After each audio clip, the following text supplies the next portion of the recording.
At the present moment, Rare Imports, this collection of ne'er-do-wells and criminals, is at war. At war with none other than the Spirit Wardens. This could prove to be a problem and needs to be dealt with immediately. I think it would make sense if our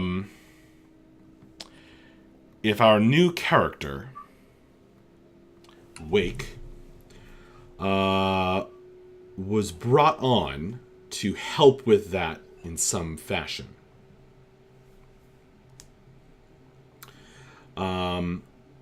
So how would you think, Lindsay, welcome, our new player, how would you think Wake would become enmeshed, to become mired with Rare Imports? Well, so my thinking... Possibly bring you here. Yeah, why? Well, you are a hunter. Yeah, so I'm a hunter kind of seeking to establish my reputation and my kind of my connections in Duskfall. So I'm kind of new to the city, having formerly been a Leviathan hunter and having that not go so well. So I'm now trying to build my brand, so to speak, in Duskfall. And so I'm looking to join a capable crew using my skill set, so using my ability to hunt down things and persons of interest.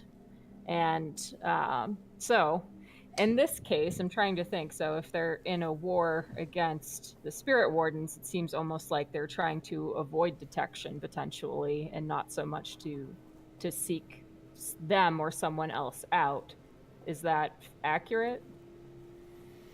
Yeah, in a sense. And now, Rare Imports has a weird and crazy reputation. So what's going to attract Wake to them for that? They are known to deal in the occult. Occultish. Occult adjacent. We're Well, curious. so something that I've thought of as potentially a bigger goal for my character is, so she has developed a real fear of the Leviathans that she formerly hunted. And so potentially finding tools or people who are kind of well equipped to help her understand and better hunt the Leviathans for if and when she returns to the sea is something that would be really compelling for her. So maybe she thinks that there's something from the occult angle. Maybe she heard about how very, very successful we are about dealing with the Burned King. So very successful. I mean, we're certainly crazy enough to try taking on a Leviathan. So Wake is looking for some new friends and a new home and a new job. And That's right. when Rare Imports puts out the word that their, quote, spiced goat, unquote, is in need of some hotter spices, Wake This answers is like the call. equivalent of like a Craigslist ad or something. Yeah.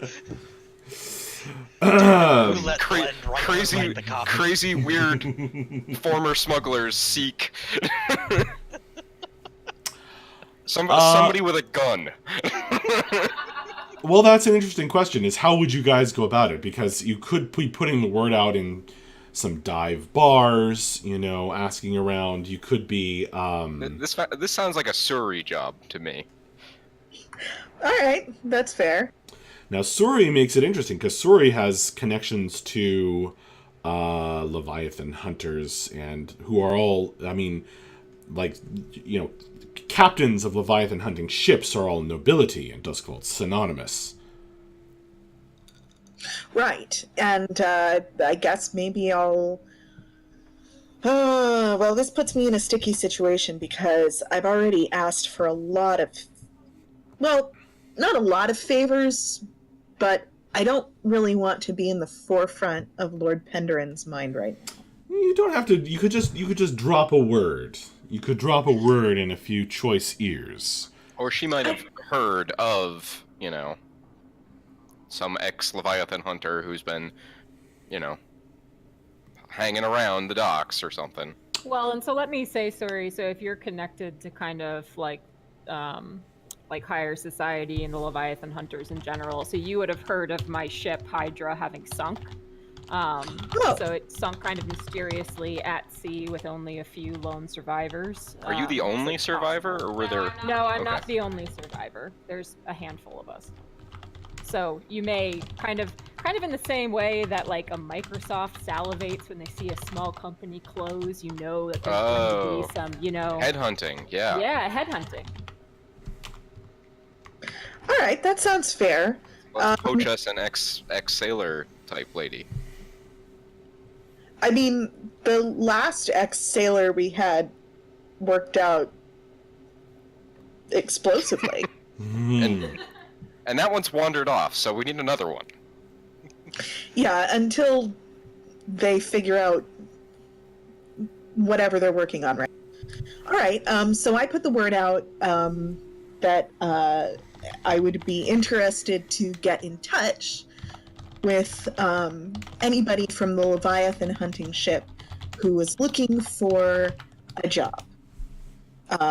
And I'm sure that we have to go through a few people who think that we're offering legitimate employment, but eventually we land upon you.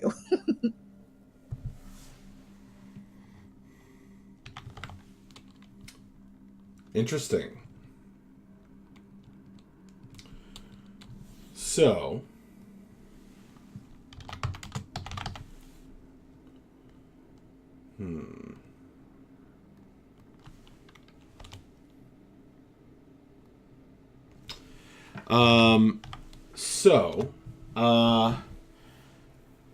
it's always dark in Duskvold, so it's no surprise that, it's no surprise, really, that, Wake finds you guys before you find her.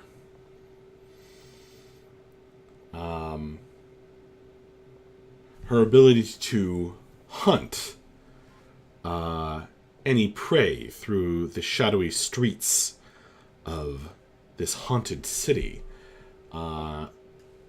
rivals that of the Spirit Wardens. Yeah, they found us right away. That's not true. It took them quite a while to find us. Oh, well, I mean, after we punched one in the face, they found us real fast.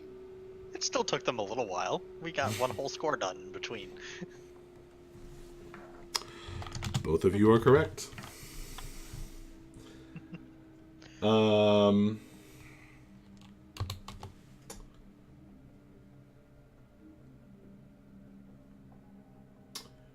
should check on what a war means in terms of clocks. But before I do, Wake, would you describe how you drop in on or find or however you'd like to introduce yourself to Rare Imports? Well, I would say Wake knows that the most sound option is never to rush into anything, whether it's a hunt or whether it's a business arrangement. So she doesn't simply walk up to the front door and knock. I would say she's. It's not like spent some Mordor. time- Yes, exactly. one does not simply walk in. So she spent some time, I would say, scoping out their operation, watching them come and go, trying to understand who these people are as well, especially Yeah. when she knows that their reputation is for oddities and kind of, it seems like odd souls, at least the little bit she's learned of Dredge. So I think that she tries to shadow them for a time. Kind of a what is it? A working interview, but without the other party knowing. So, like, that they're there. Were you like up on a roof across the street when we got in a verbal altercation with the spirit wardens? Yes. Because that's where we kind of left off last week. There was some heated words being exchanged. Did I get the gist of what the disagreement was about? You getting the strong feeling that the spirit wardens are intending to raid the lair of rare imports, and they very much don't want to be raided. Yeah. We've put a lot of work into our goat curries. Ogre may very well have punched one of them in the face. Ah, so heated words. Got it. And can I ask you, and Max, this is can be at your discretion, but I'm assuming if the wardens knew about Arabelle, they might not be thrilled. Is that fair? Yeah, most likely if they knew Arabelle's abilities, they might be disturbed. These are like the special forces police. Got it. So I would say kind of seeing them, enemy of my enemy is my friend, and also knowing that this is an opportunity both to reach kind of my higher end goals, while getting some jink in the meantime, I decide to rat-a-tap-tap on the door. So during a quiet moment, when the spirit wardens are not actively forcing their way in, Wake is going to slip around the back and knock on the door. I'm gonna imagine she knocks on a door we didn't even know about. Like we thought it was a closet or She something. hunted so well. Because like it's not like our layer is particularly well defined. We're just sort of in this like half-flooded basement, right? So there's probably a door somewhere that we just kind of had been ignoring. Yeah, it is well hidden. But but I'm perfectly okay with there being some entrance that we didn't know about. I think it's appropriate. So Wake is going to be in and among you before you know it. Now, did we leave off in the midst of an action, or did we? I think we finished the score. We did the finished down the score. results. Downtime actions yet. Okay, perfect. So Was the spirit wardens showing up and giving us crap? Was that a specific consequence? It was an entanglement. it was an that's what I entanglement, and you had to give them no, you refused to give them. You refused to give them the turf, the cash that you guys had won from the Foghounds. And so you're now at war with the Spirit Wardens. And you basically told them to piss off rather than letting them in the front door of the lair. But you know that things are, are dicey right now. So when Wake introduces herself, you are only too eager. Now, do you guys? Is there any particular thing that you guys want to do, like in terms of that first scene meeting Wake? As she knocks on the door you didn't even know you had, perhaps, in the back. and slips into the lair?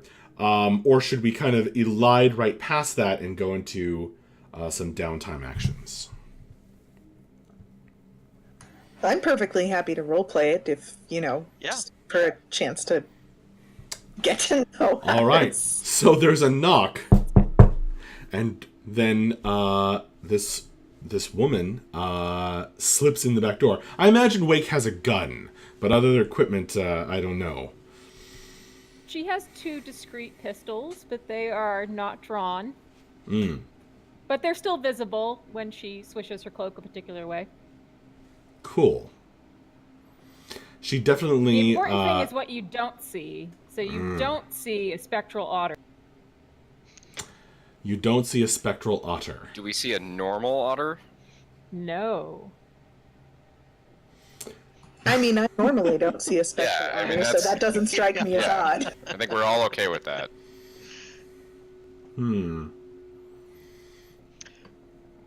Well, as you walk in, Ogre will definitely have his weapon drawn. Ogre is a very muscular guy. He's scarred all over. He's got an eye patch covering his left eye, and his face. It really looks like basically somebody turned it into a jigsaw puzzle. Oh, With the gross. scarring. Yeah, he's pretty nasty looking. But yeah, he's basically already on his feet as soon as he hears the door knock, and he's got a metallic staff in his hand that practically came out of nowhere. She holds up her hands and she goes, "Hi, no, I'm just here as a friend. In fact, I heard that you were looking for somebody with my skills." And as you look her up and down, you see a dark-skinned woman, small, athletically built. She has a eye patch on her right eye, as a matter of fact, and she points at it and goes, "Twins."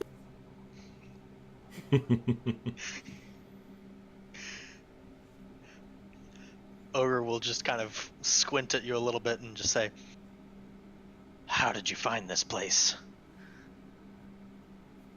Well, I followed the trail of spirit wardens, I'm afraid. It looks like you've made some friends. They're a work in progress. And while I'm talking to him, by the way, I'd like to have Arabelle kind of go through the opposite side of the wall where his back is turned, and kind of be scouting around for me. Okay.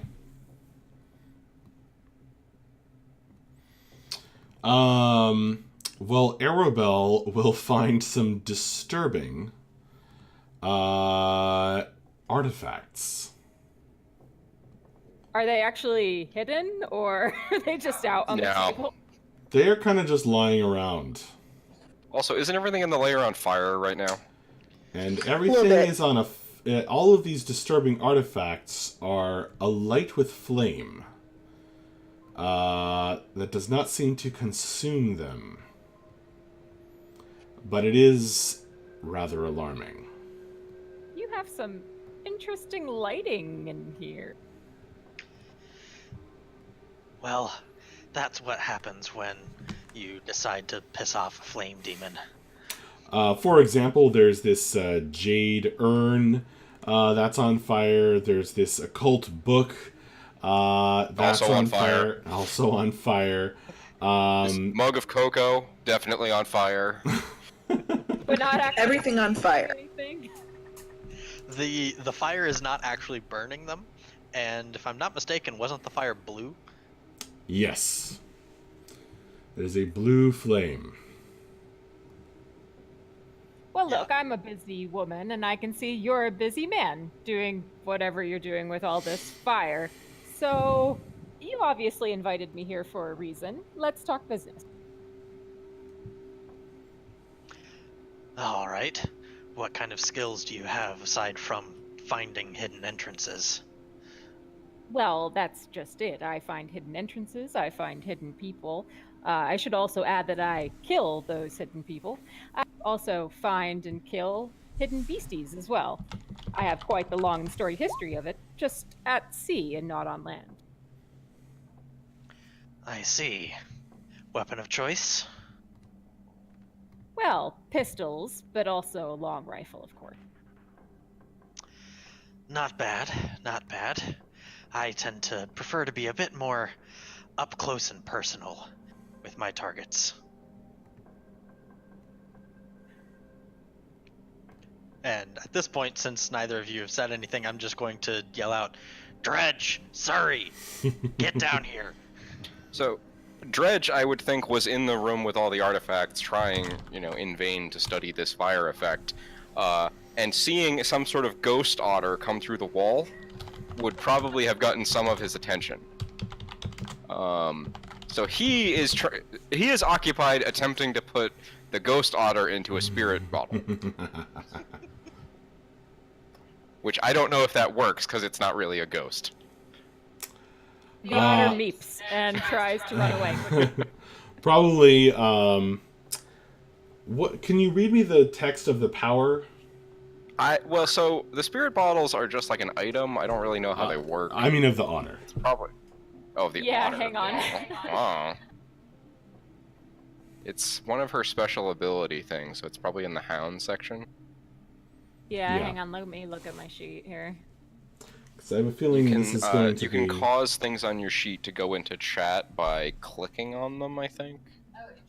Yeah.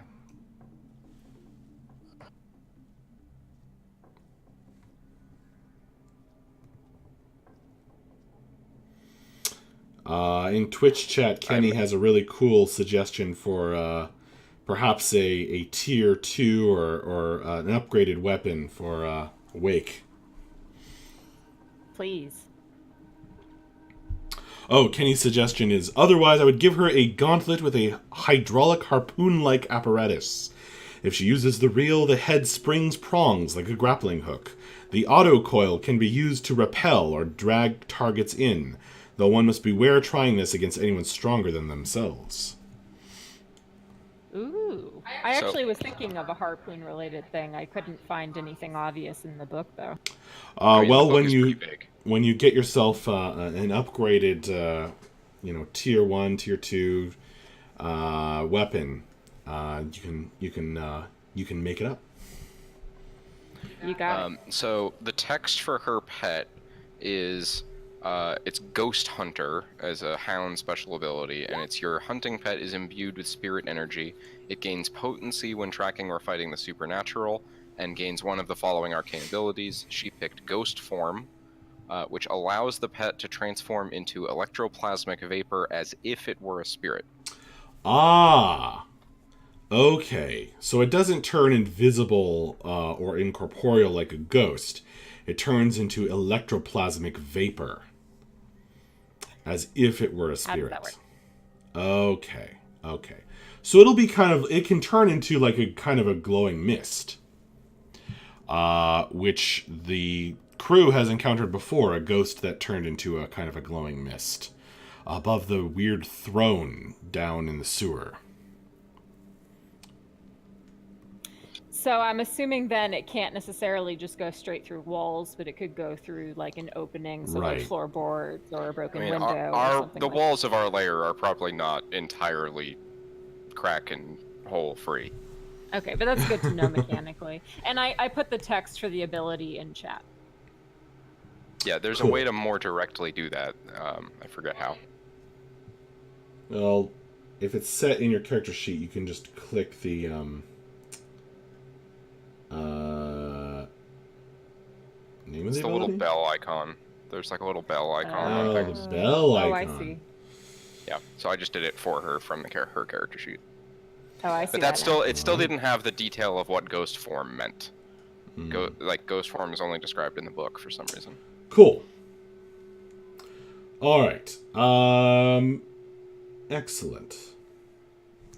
Okay. So sorry, getting sidetracked there. So Dredge is trying to bottle the otter. What about you, definitely. sir? So like when it turns back to not be electroplasmic vapor, I'm assuming it has to like actually walk around on the floor, right? Oh yeah, that's how I was picturing it working. It's an otter. So it probably does that and runs away from him. Very swiftly. So he's now chasing it around the back of the room there. Anyway, go on. So Suri is going to emerge from behind her very elaborate curtain that leads to her little cubicle of the warehouse, and she's wearing a pair of silver-rimmed glasses and carrying a clipboard with what looks like a list of interview questions on it. Wow. And so she's kind of a vaguely Middle Eastern-looking woman. She's dressed very casually in kind of these loose pants and shirt because, you know, she's not on duty right now. So she's going to come out and sort of, you know, gesture Wake over to a couple of barrels that look like they might vaguely resemble a table. She's going to say, I'm so glad that you heard about our advertisement for somebody. We're looking for someone to start immediately. Will that be convenient for you? I'm going to say you start to see Wake look a bit flustered. And Suri, since you're kind of a woman of the world, you get the impression that, you know, having been on the sea for most of her working days, she's intimidated by you know, an interview process and things like that. Right. So she kind of bashfully walks over to the barrel and sits down and says, yep, that'll be good for me. All right. And generally speaking, our reputation is crazy and weird. Do you have any questions? Not at this time. Except the fire. Is it always on fire? Wait, what do you mean our reputation is that we're crazy and weird? And Dredge yells from the back room, "It's not technically fire." It is ongoing for the last couple of weeks until we get some of our demon problems wrapped up.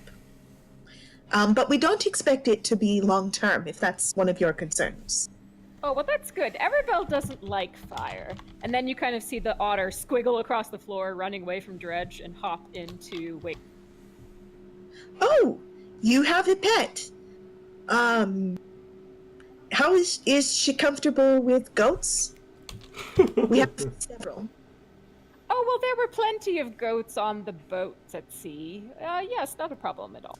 There are a pair of the very large Acarosian goats with their weird, enormous yellow eyes and strange pupils, calmly chewing upon some alfalfa or something down in a makeshift stable, kind of attached to part of the abandoned warehouse. There is a kind of a cab, what's it called? A carriage, plain black, that looks like a converted cab, perhaps, that is also kind of tucked into the stable, hidden from outside view. Now, do I get the impression, looking at these, that these are like working transportation animals, or do I assume this is the meat by which they get their goat meat? You would be familiar with the fact that horses are extremely rare in this city. Mostly transport is by goat when it is pack animal. Very rarely, some incredibly rich person might have some kind of steam-powered transport. But generally speaking, you get pulled around by giant goats. This does raise an interesting question, though, of how we sustain our front. Total bullshit. I like that, like, we would be utterly unprepared if anyone actually ever came in and wanted to, like... Pretty much. You actually made by could us. have, having a front would be like an asset or a piece of turf that you could actually acquire. We must have a sign that says, like, out for today or something. And it's just like hung over the Yeah. thieving operation. Yeah. We briefly, Blend and I tried to come up with some like different types of curries, but most of the ones we came up with were technically illegal to manufacture within the city limits. I think we've been closed for renovations for Oh, a few there, months. there we go. There you That go. makes sense. So, Right. so tell me more of the trouble you're facing and why you're looking for a new crew member now. Well, we did have a sailor before. That brings me to another important question. When you are in a situation that could be solved by explosives, on a rank of 1 to 10, where would you put explosives as your solution to that problem? And just to confirm, 10 being the most likely and 1 being the least likely to use that to resolve my problem? Sure, yes. Definitely a 1. I'm a woman of subtlety. That is an excellent answer. Basically, I any think she's answer that higher. wasn't 10 would have been good. So, some of our troubles are we are currently at war with the Spirit Wardens. We're trying to come up with a peaceful solution, but so far they don't want one. Because of some violence that happened, we're still arguing over who initiated it. Oh, I did see that slug from Ogre. That was pretty good. Yes, but he was not very provoked, but a little. If they'd known him better, they would have known not to. And then Catch him off guard. also there is a demon who has been following us around for some time. Now I should clarify: we will let you know which demon it is. It is not the one that is normally here. It's a different one. You have a resident demon? I'm more of a friend of Dredge, who I don't think you have seen yet. More of an acquaintance. Right. Yes. But you know, but he's around every now and then. You may or may not see him. You might just get a creepy feeling. And then finally, the Dimmer sisters. I don't know if you know anything about them. They don't really like us very much either. And also, there's been a little bit of a misunderstanding between the Bluecoats and us. And also, there may or may not be, I think, an assassin who's coming after us. Honestly, a lot has happened since then. He doesn't seem very committed. At the mention of the Dimmer sisters, Dredge will noticeably be like, "Oh right, the Dimmer sisters." And that's all I can think of right now. But I'm pretty sure I'm forgetting some. Oh, yes. Also, the Foghounds. We stole their territory. So anything that you can provide to help us with those problems would be greatly appreciated. Murder, I heard you mention earlier. Great place to start. Well, I'm used to being in a tough spot or two. Certainly what I provide, for the most part, as I said, is tracking. It's subtlety. It's learning about your enemy so that you can take care of them before they take care of you, which I think you'll find is most valuable. And then comes the murder. Yes, I've been in a few tussles, but I like to handle things with style and panache and from afar. Not with bombs, though, with guns. I think that sounds ideal. So tell me where we start. Your laundry list of enemies is pretty long? Well, I think our highest priority right now is the Spirit Wardens. I think so. They could be raiding the place any day now, so I think we should be doing a combination of two things. One is I think that we should just take some time to relocate the lair. I know this place has been home to us for a while, but the Spirit Wardens know where it is, and even if we solve the problem for now, there's no guarantee that they won't just come back later. The second thing that I think we should do is try to find some kind of peace offering, something that we can steal from somebody else and give to the spirit wardens in order to get them off our backs so they don't look for the new place.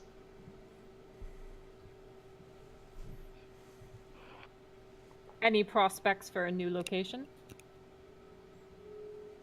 Well, we did just steal some territory. I would imagine that at this point, at least 3 of you, I'm not sure about Dredge, are now gathered around the table, which is represented on screen at the moment. This is kind of a several planks laid over some crates and barrels that serves as it's kind of in the middle of the makeshift flooring that where you guys are standing, kind of up in the rafters of this large warehouse, the floor of which is slightly flooded. So you're up in the rafters and you're kind of leaning over this large table at the moment with these various papers on it, several burning artifacts flickering with a blue glow, and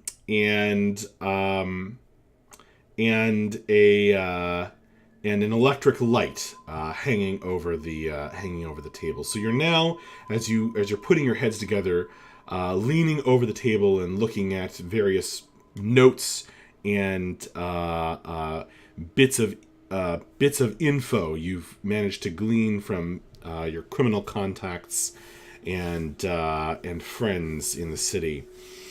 I've put the red glow behind there because that is going to keep it present in all of our minds that you are at war. So we need a bit of blue glow as well to remind ourselves that all of our stuff is on fire.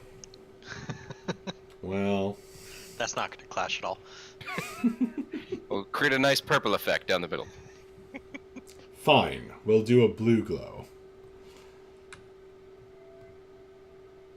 So tell me of this new territory you've seized.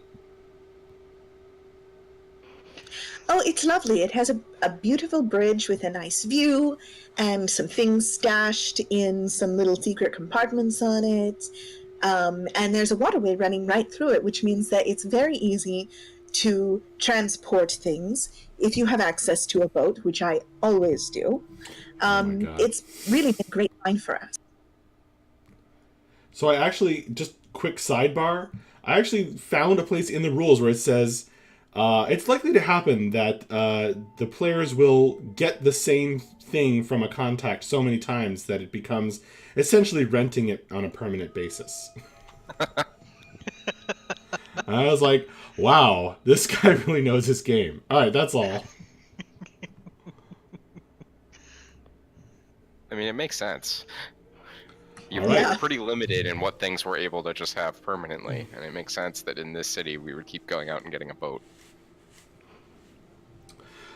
So I'm sorry for interrupting. I just wanted to kind of set the scene a little bit as you guys are discussing the, I think, 2 proposals that Ogre has put forward. He constantly seems angry, by the way. Yeah. So mechanically speaking, also it's worth mentioning. I posted it in the chat as well. But moving our lair is actually not a score, because our lair is hidden by default. We can just spend a couple of downtime actions and a bit of coin in order to move the lair to a new location, and basically reset the hidden nature of it. So that should delay any raid by the spirit wardens. Yeah, Interesting. that seems like the right play from my perspective. Well, what makes you think, though, that they're not watching this location for that exact activity from you? You leave here with all of your your gains, get out on the streets where they can easily get you. We've gotten pretty good at avoiding notice when it's necessary and hiding in plain sight. Also, perhaps it would be of use to us to have somebody who is themselves very good at hiding and finding people when they don't want to be found to keep a lookout, which is perhaps where you come in. Yes, I'm also thinking at a base where there's water, I have kind of a natural little friend to help us keep an eye out, and I pat Arabelle. Right. Yeah. And what are her skills? Well, she is a creature of subtlety, much like myself. And I kind of motion to Arabelle, and she turns into vapor and does a little dance around, and then becomes corporeal again and sits back in my lap. Oh, very talented. Right. Well, certainly. If the two of you would want to assist with this, I think that we would have absolutely no problem with finding a new location. That actually gives me an interesting idea. You know how we... Invisible otter? Yes, actually. You know how we've recently used our rather unique talents to find some old roads that don't exist anymore? Yes. What if we made a Technically, they lair? still exist. What if we made a lair in a building that doesn't exist anymore? Can we do that? And she just sort of looks at Dredge. Dredge is like, looks like he's been struck by lightning and turns and like starts writing on the wall with chalk. Like furiously. And I all think we kinds can of weird leave- symbols. I think we can leave that part of the plan to him. Right, well, that might be the best possible solution to this problem. If they can't see the building, then they can't get into it, can they? All right, Dredge. Make a fortune roll. Is this a thing in the rulebook, Corey? So the thing that I listed of us just spending 2 downtime actions and paying 1 coin since we're tier 1. Yeah, that's in the rulebook. That is, that's in the rulebook. And No, I'm just... What Ogre's this is- suggestion yeah, just was. What Ogre suggested was just That kind was of in going character. off of what... Okay. Ghost Echoes gives me. Dredge, So- make a fortune roll based on... I guess it would be a tune.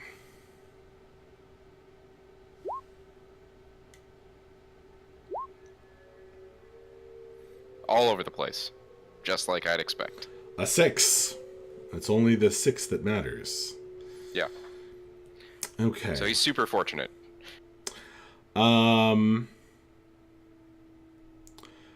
Obviously, there would be certain benefits as your calculations scroll across the wall. Dipping, I imagine you have a hard time, like, making a straight line. Like, my thinking is that we probably can't ourselves stay inside of the echoes, like, forever. But we should be able to locate, like, a room that is only accessible via doors that no longer exist and things like that.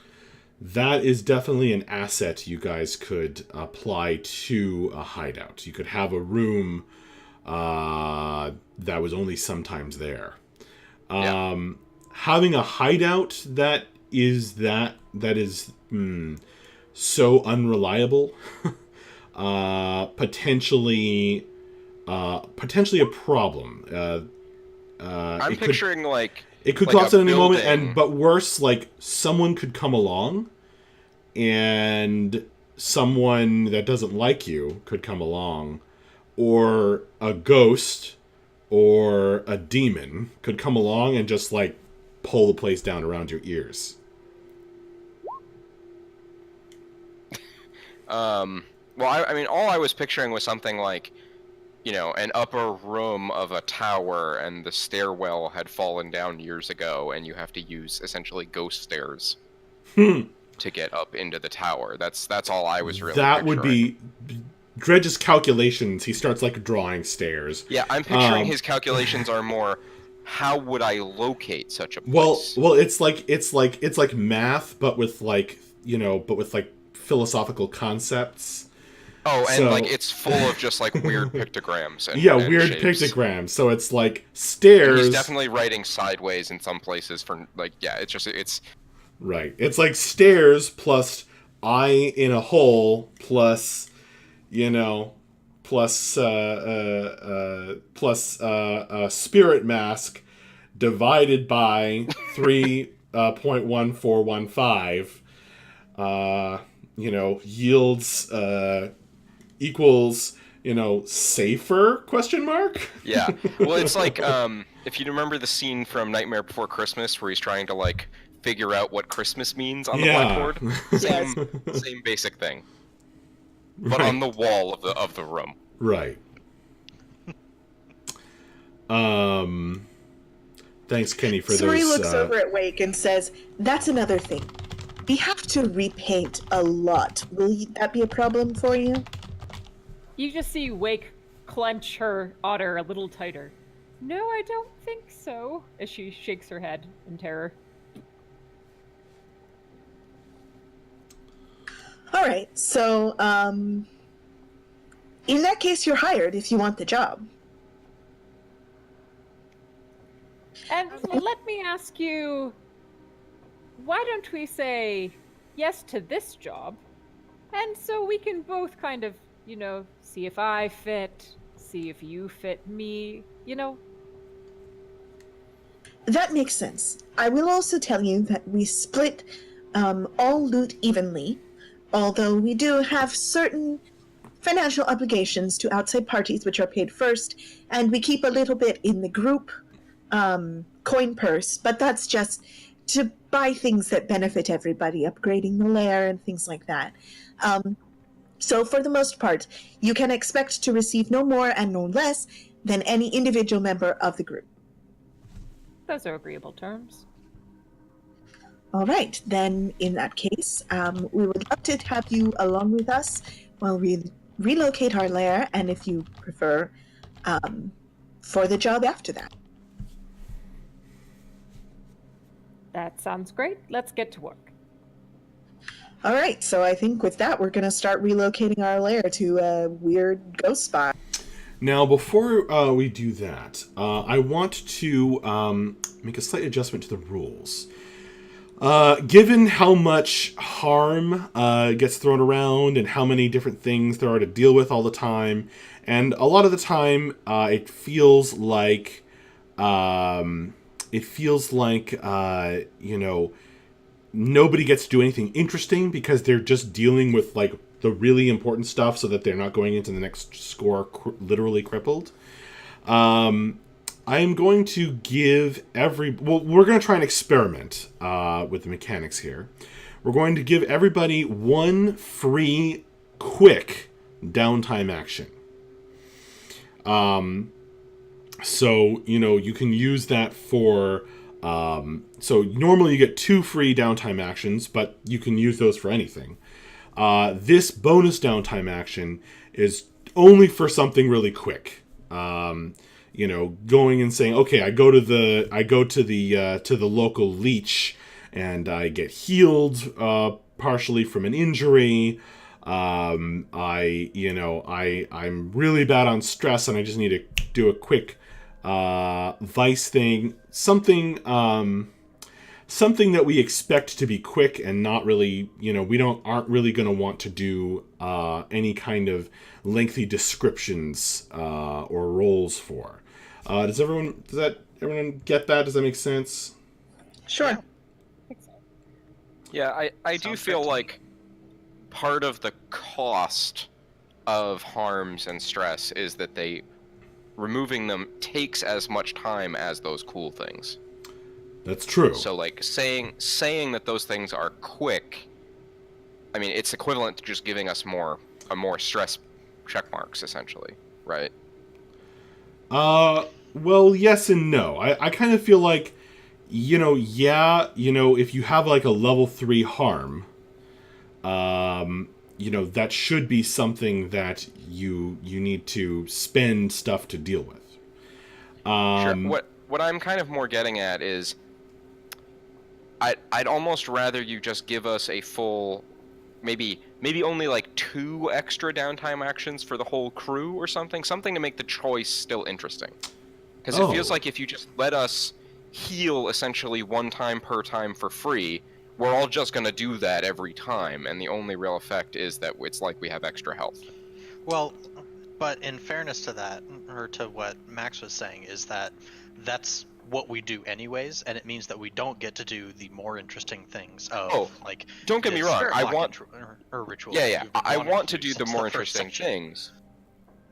The thing I'm objecting to is the notion that those things are quicker than other downtime actions. Like, I think the thing we want is we want more downtime actions, and we should still have to make the interesting call of whether they're to use them on healing or not.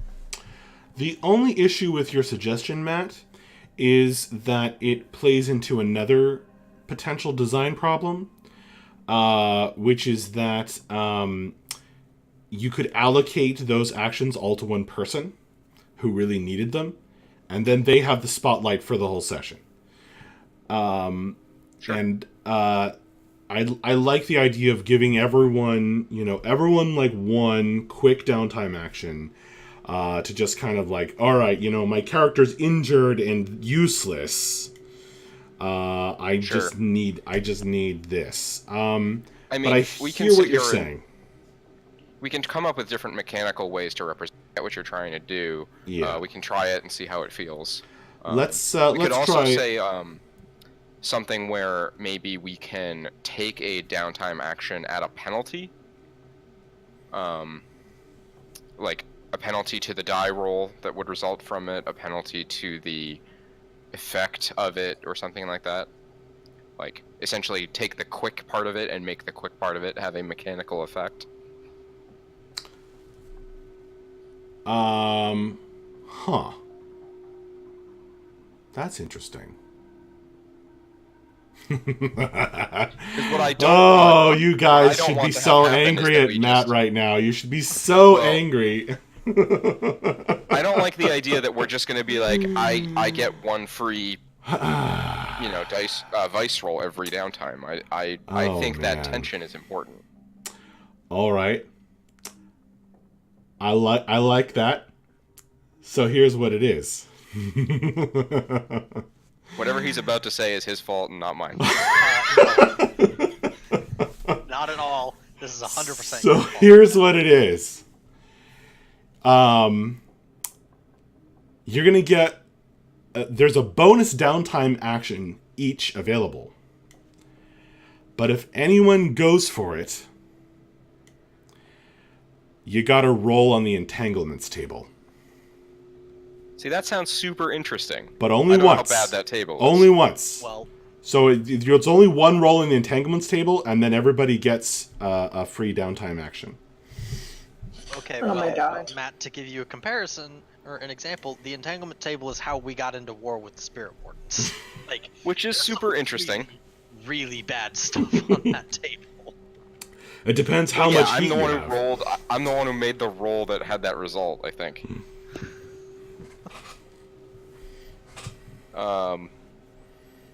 Yeah. Okay. I was thinking more like a devil's bargain or something, but sure. Oh, well, I guess it could be a devil. Oh, see, then we have to come up with a devil's bargain every single time. Yeah, honestly, I really like the idea of just having one extra limited thing because, I understand what Matt's saying of it's not very, or I understand his desire to make sure that accumulating stress and accumulating wounds has a penalty and stuff, but it definitely still does even in that scenario. Having one extra downtime action is not going to eliminate those things. If your character has a level 3 harm, spending or getting one extra action to heal it is not going to get rid of that level 3 harm. It's going to maybe put you 2 or 3 steps of the way towards reducing it to a level 2 harm. There's still there are still a lot of times where we've got 2 downtime actions by default, and somebody's gonna want to do 5 just to get themselves back to quote unquote normal. So Yeah, I'm I don't wondering think if there's some other resource that we could spend that would be, make it a little bit more interesting. But sure, All right, I since hear this what you is guys are saying, and I'll do whatever. since we're now getting into the weeds here, debating this, let's just stick with what I had come up with originally. That's fine. And we'll try it out for tonight. And if it feels cheap, then we may modify that later. All right, so you all have a free bonus downtime action for something quick that won't require, that isn't particularly narratively critical. So, given that, and given that you have just brought Wake aboard,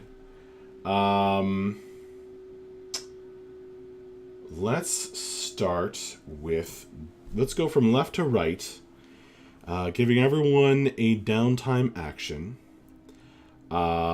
And we'll start with Dredge. So, just to make sure I understand, is the criteria for the quick one, is it in-game time or narrative time? Narrative time. Okay, so if I said, for instance, Dredge wants to study the effects of this fire. Okay, well that would not be quick. Okay, that's what I'm getting at. Is I don't know what the criteria was. quick would be like, I want to get healed, and so it's a dice roll and then it's done. It's Okay. mainly because I feel that the damage is out. That's pacing okay. the healing ability of the crew. So Dredge is probably deeply involved in this move that we're making, in part to find a new place, and also to maybe not have fiery artifacts giving us away as we try to do this. Mm-hmm. Okay, so you want to spend one of the downtime actions for? Yeah, so I'll do the first of the two that we need to spend on that. Equal parts, like, going out into the city and, like, taking readings to try to figure out, like, where we should be looking for these ruins. And, but also, like, trying to find some way to, like, dissipate the fire in some way. Like, I don't know, maybe he's made enough progress on the spirit block ritual that he can take a shot at, like, inscribing a crate with something that would, like, Okay, do you want to make the a fire in? Well, which one do you want to do? Well, so I'm describing narratively how I do one of the two downtime actions to move the lair. Gotcha. The mechanical effect here is I'm doing one of the two downtime actions it takes to move the lair. So as part of that, Wake, you will notice, you'll notice that of all these artifacts, there's one that seems to be under a kind of a black cloth. The blue flame kind of licking through it. Not consuming it, but and it's a bigger, brighter blue flame than any of the artifacts are emitting. And Well- Dredge is involved in finding a way to cover that up so that it can be moved. Dredge is like, it's the like we were just packing our garage up earlier today, and, like, it's the equivalent of that, but with a bunch of burning artifacts. So he's got, like, I don't know, bubble wrap? Spirit bubble Like- wrap. Yeah, he's got, like, a cloth, and he's trying to, like, wrap it around like a burning artifact. Can I help you with that? Can you? Well, you. She quickly looks away. Were you talking about in general or specifically the thing under the black cloth?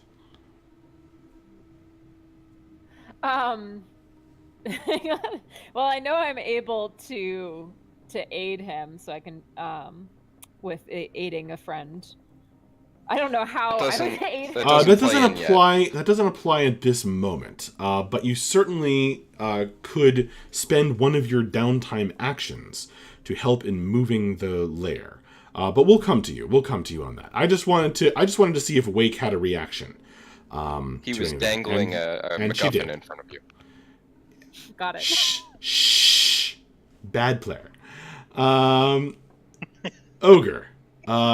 What's your downtime action gonna be? Yeah, so Ogre will go ahead and he'll do the second downtime action. So while Dredge is doing the scouting and trying to figure out how to make things appear to be less on fire, Ogre is going to be the person who is actually lugging things to the new lair and getting things set up.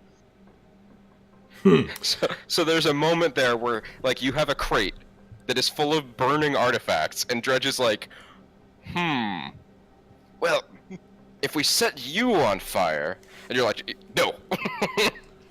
Now, while this Bad is Dredge. well, okay, you guys haven't decided on your new location yet, have you?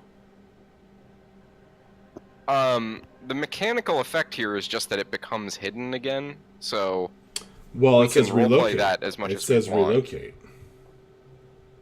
No, I know, but like, we as players don't actually need to decide on a new location. Oh. We're just Okay. we're So taking you the time guys to like.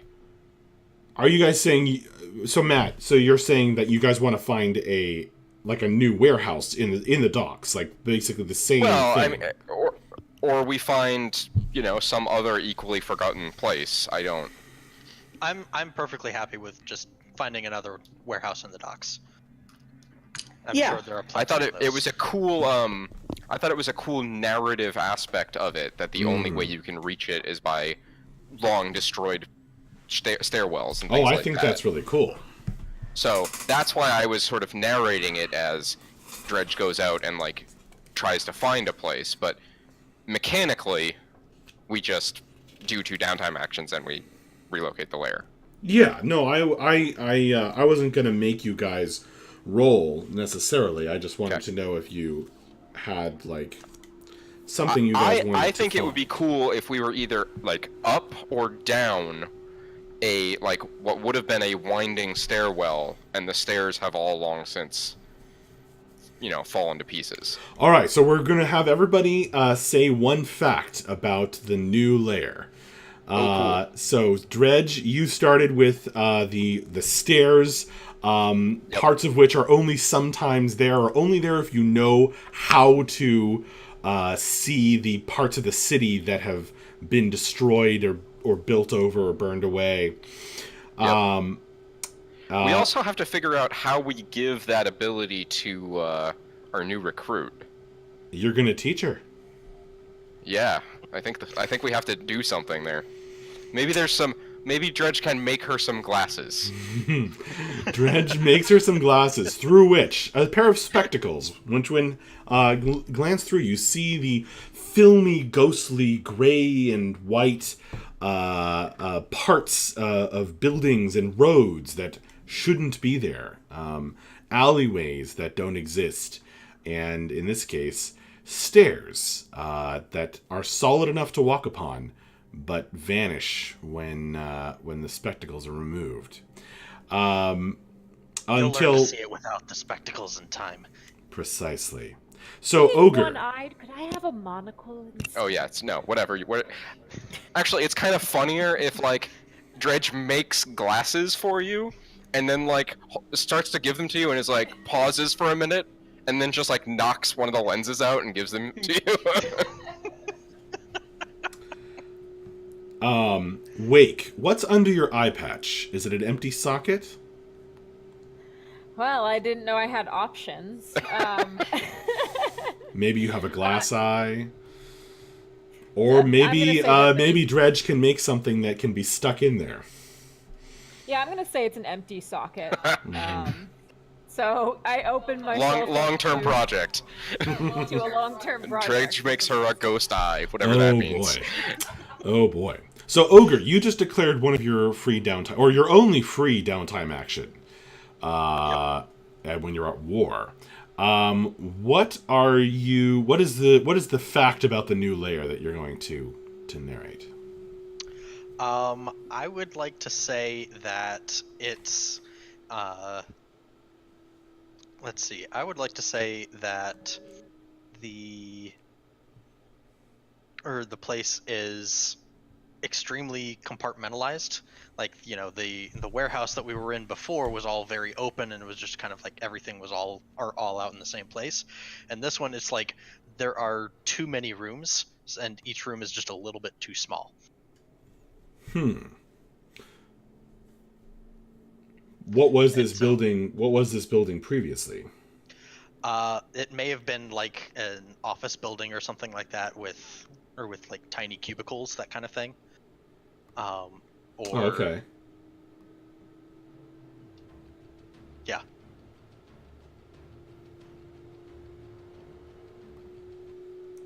Too dramatic.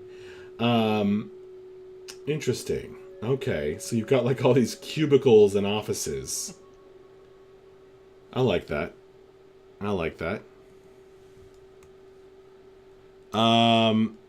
Okay, Suri.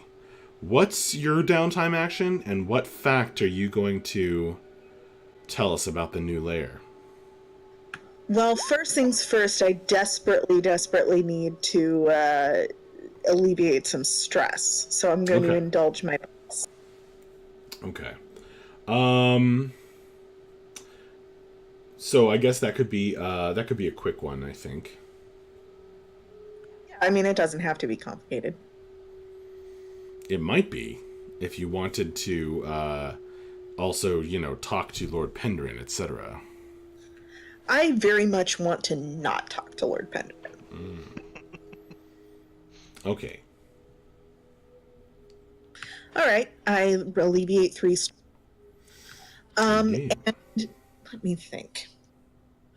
The thing that I'm going to narrate about our new place is that for no reason that we can figure out, and no matter what we do to get rid of the smell, no matter what other smells we introduce, Go on. which assume Dredge does very quickly, there's always a very, very faint scent of flowers everywhere in the building. Interesting. A faint scent of flowers everywhere in the building. Rather unusual smell in Duskville. Indeed. I like it. Freshly cut flowers in this abandoned office building. In our deep underground office building. Smells of flowers. Great. Yeah, those Glade plugins, they last a long time. Wake, what would you like your downtime action to be? Now there's a there's like a list of them. If you aren't aware, you can sort of spend it on formally. And then there's also like free play stuff that's like sort of less involved things, you know, going and talking to an NPC, or talking to the crew, or doing other random stuff that doesn't like take a dedicated chunk of time. Can I ask, would it take too much time to gather information on the spirit wardens to try to get an idea of our time frame for like our sense of urgency for how quickly we need to have moved out of here? You can. So describe how Wake would go about doing that. Because there's lots of ways you could try and gather that information. You could go talk to one of your friends.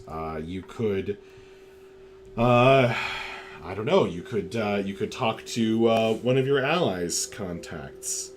You could try and I don't know. There's a million ways you could try and watch somebody. You could go to the Duskville Gazette. There's a lot of ways you could try and gather that information. What are you going to try to do?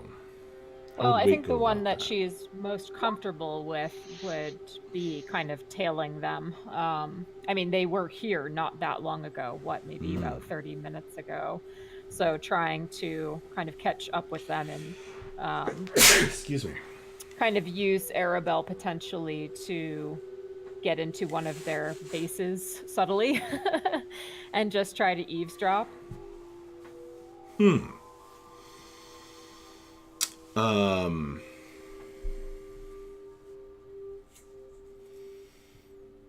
Wow. That's pretty dramatic, actually. And maybe a little too long for a short action. Well, this is less of a downtime action. Well, yeah, I guess you could spend a downtime action doing that. Interesting. Very interesting. So, our camera jumps from Ogre moving these things and Suri whispering with ghosts in jars to Wake. Mist form Otter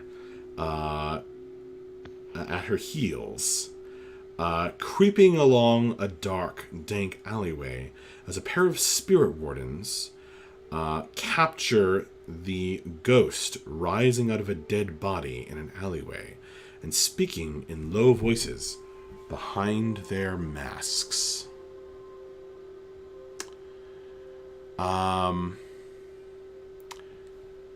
You are tangling with some dangerous folk. So this is going to be an action roll. Okay. Now, Would this be Prowl?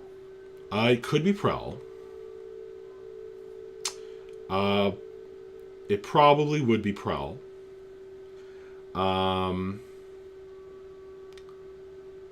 Why are your skills changing as I look at them?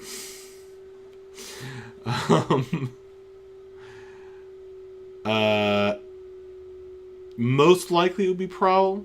You could probably use a different skill to somewhat lesser effect. Like Hunt or something.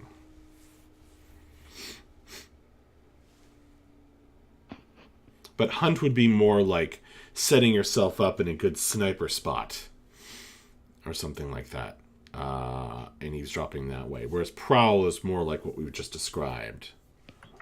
Survey might be a useful one for this as well. Survey might be useful for this as well. So it's really, it's kind of loosey-goosey about what specific, because this is a narrative RPG, about what particular skill you'd like to use. I guess it depends on what you're trying to accomplish. Are you more trying to accomplish being unseen? Are you more trying to accomplish getting good info? Are you more trying to accomplish like getting a general sense of what the spirits or wardens are doing and where they're at? Are you trying to get a good hiding spot? What's your main goal? Well, you know, as you were running through those, it occurred to me, like, I don't necessarily want to give them any opportunity to see the fact that I have a little supernatural otter friend. So I don't think I'm going to try to sneak up on them. I think, yeah, I'm trying to more study kind of their patterns, their movement, and kind of get a sense of, does it look like they're gathering in large numbers, right? Does it look like I see any indication of kind of a force forming? Kind of knowing how they tend to traverse through the city. So am I seeing a sense of urgency on their end, or does it kind of seem business as usual? All right. So you want to use Survey for this? Yes, please. All right. Go for it. So this is going to be in the scene that we've just described. If that's how you're going about it. This is what they look like. All spirit wardens wear this bronze mask and are anonymous. This art by Brian Matias. And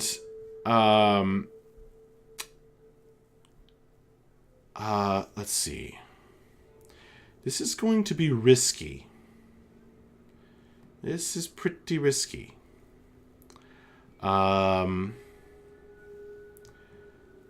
And the effect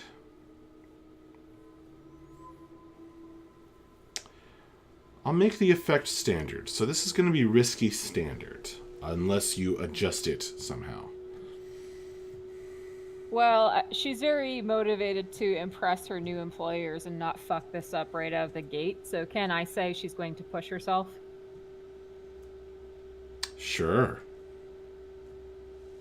Okay. But yeah, I would agree with you that it's pretty risky, and I don't really think there's a way to mitigate that other than pushing myself. Risky is a literal game meaning thing for the role. No, that I know, in terms of the level of the 3, yeah.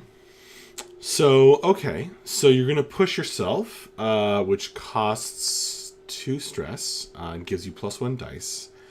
And for a devil's bargain. Isn't pushing yourself mutually exclusive with Devil's Bargain? It is. So we don't need one. But she could still, like, be offered one and decide to take it instead of pushing herself and taking the stress. Would you like to hear a devil's bargain, Lindsay? Yes, please. How about the Spirit Wardens? How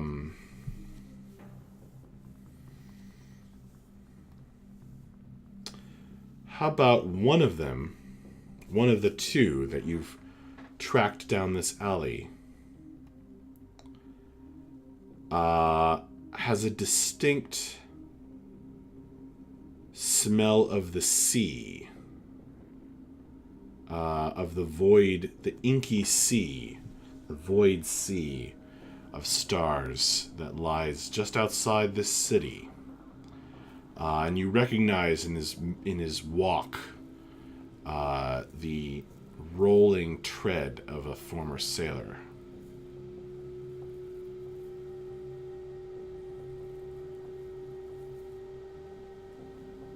And I'm sorry, what would the devil's bargain be within that? Like, potentially that this Well, is...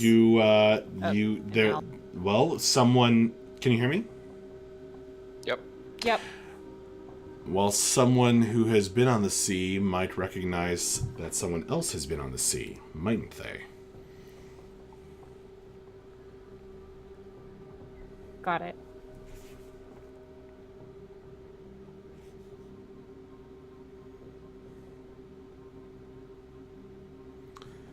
So would you like to Got take it. the devil's bargain or push yourself instead? You know, if I had more confidence in kind of my new crew, 'cause right now I'm kind of thinking, am I going to be with these people? This isn't your character. This is you, the player, decide this.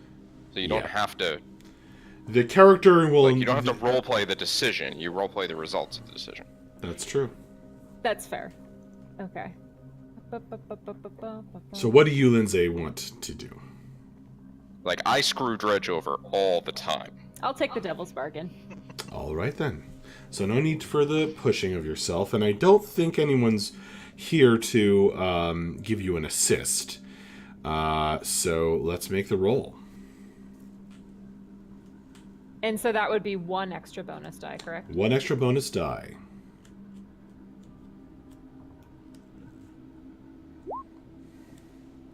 Hooray! Yay. My favorite result.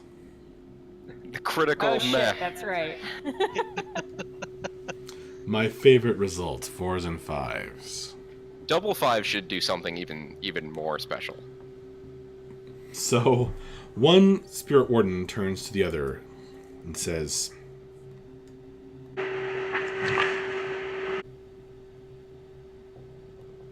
boy, that was loud.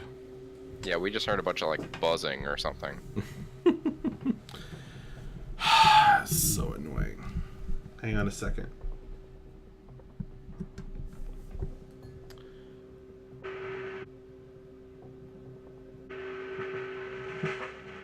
Have you heard? Have you heard what's going on? The other one says, this is the one with the rolling gait of a sailor.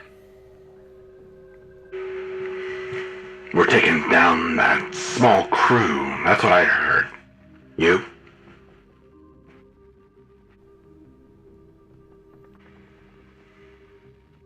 Yeah.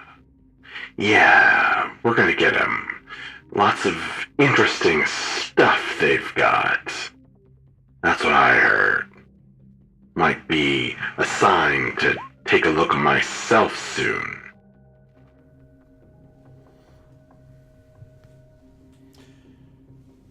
Their conversation continues in this vein.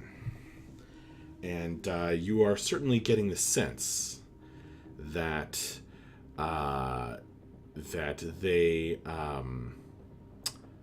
are hot on the trail of rare imports, and that this is a somewhat pressing matter to them. You're getting a little nervous hearing this, and your nerves affect Arabelle, who makes an uncharacteristic mistake. Arabelle steps slightly out into the open part of the alleyway, and one of the spirit wardens is lassoing this ghost that's struggling and kind of pulling it into a bottle. This pale woman figure kind of shrieking and writhing, kind of being pulled down into the bottle. And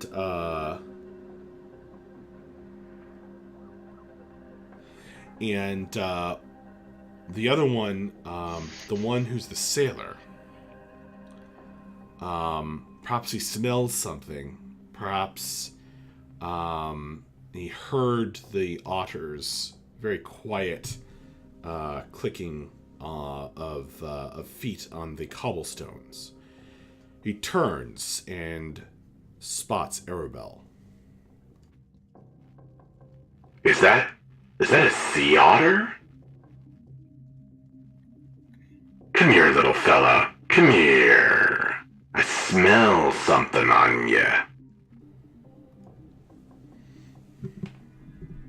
Oh shit, hang on, let me think about that. So this will likely result in +1 heat, which is a mechanic that represents how much hot water your crew is in. You've heard of waiting for the heat to die down? This heat's not dying down.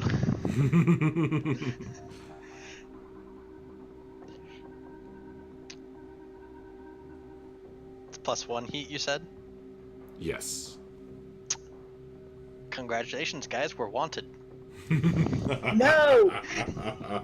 Okay, which one of us is going to jail this time?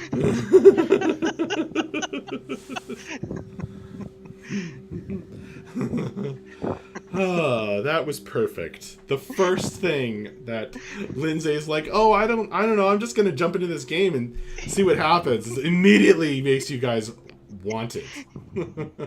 Yes. I think it's funnier that the thing that made us wanted is that someone noticed a weird ghost otter that's now affiliated with us. Yes. That's pretty amazing. It's like that was the straw that broke the camel's back right there. They got a weird otter. We're taking him down. My poor little derpy otter. I mean, at the same time, Ogre just got the ability to punch ghosts, and Suri just recently got the ability to talk to any ghost, even if they're like crazy or rabid or whatever. And we as a crew got the ability to travel through ghost buildings. So there's kind of been a lot of spectral stuff going on. So I can understand why a spectral sea otter might have been the camel or the straw that broke the camel's back. Indeed.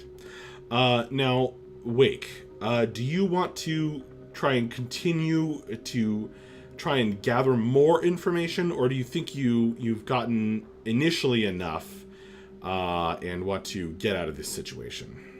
I think I've gotten enough given how much potential danger there is in the situation. So I'm going to say she subtly And kind of her long cloak, she rustles around her little treat bag, Arabelle's treat bag, that kind of signals to her, yeah, come back to me now. And she will say to him, oh yes, yes, it is indeed a sea otter. Well spotted, sir. Are you a former man of the sea yourself? Sorry to interrupt, but did she get a chance to resist that consequence? She probably doesn't know about that mechanic. Right, that's why I kind of spaced for a minute, and I'm now realizing that we probably should have mentioned it. Well, was that a consequence of the roll, or was that a consequence of the Devil's Bargain? No, it was a consequence of the roll. Okay. The Devil's Bargain just made it, just affected the consequence. If that makes sense. The nature of the consequence. Yeah, so Lindsay, one of the mechanics is when you roll and bad stuff happens, as it often will, you can then resist the consequences of the roll, which stresses your character out. And you would probably still resolve that the way that you just said. But you can kind of negate or lessen the consequences by choosing to take on a bunch of stress. What happens is you're going to make a resistance roll, and then it'll be like 6 stress minus the amount that you roll. Yeah, it's worth noting it's not a question of whether you succeed at resisting or not. You always succeed. It's a question of how much stress you lose or you gain. Yeah, I got it. Resist. Okay. This is like the main way that we seem to get stress. Well, let me ask you, because You cut out. Sorry. She's realizing why having control as her push-to-talk button is a bad idea. It's a terrible idea. As she zooms into Chrome. Welcome to my life. So I was kind of picturing, Arabelle was with me, but she wasn't necessarily in ghost form at this time. So I'm trying to think of how bad the situation really is. And these guys don't know I'm with Rare Imports. For all they know, I'm just a weird sailor lady with a weird pet otter. Sure, and that might be how you resist it, is that you just play down any association, and therefore it doesn't come back to us as heat. And so if I chose not to resist... So you already know what's going to happen, is that we get 1 heat and therefore become wanted. Got it. So I think we'd all appreciate if you resisted it, but it's your call. I'll resist it. And if you can walk me through just rolling for resistance. No problem. So open up your character sheet. And this is going to be...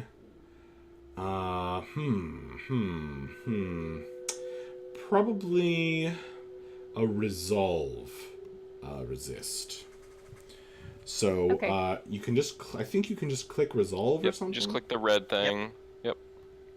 So that would... I have 2 points... Excuse me. I have 2 points in resolve. What's it? Hang on. So I have 2 points in resolve. Okay. Sorry. That's no worries. I think we got it figured out. Oh, nice. 5s again? Wow. Nice. Okay, so you're going to suffer 6 stress minus the highest die result, which is 5. So you are going to only take 1 stress as you step out. And what did your character say again? She jangled Arabelle's treat bag to try to get Arabelle to return to her, and she just kind of made passing conversation with the spirit warden. So basically, she said, "Oh, well spotted, sir. Yes, indeed, a sea otter. Arabelle's my faithful friend here. Are you also a person of the sea?" Completely ignoring that he's clearly a spirit warden. I am everyone and no one. Move along, citizen. Oh, well, no need to be rude about it. Fine, I'm on my way. They turn away back to corralling this writhing ghost into a bottle. For what purpose, you do not know. And they take the body with them as well. All right. So, it's becoming very clear. You learned through this that the Spirit Wardens, the danger from them is very, very imminent. And related to that, I am now going to roll dice equal to the Spirit Warden's tier.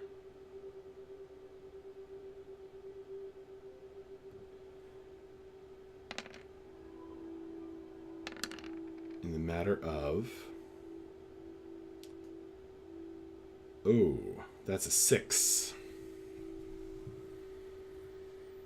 So they're tier 4, I take it. They are. For context, Rare Imports is only tier 1, and that was after leveling up. Mm-hmm. We've been tier 1 for a while now, actually. What was I? Yes. All right. Let me see here.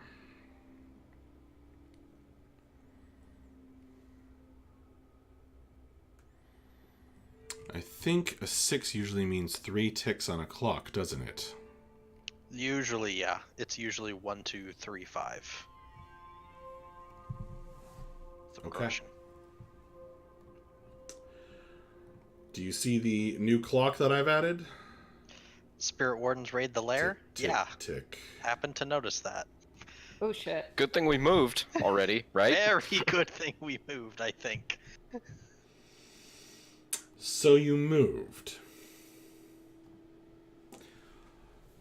But did you get It everything? doesn't sound like he cares.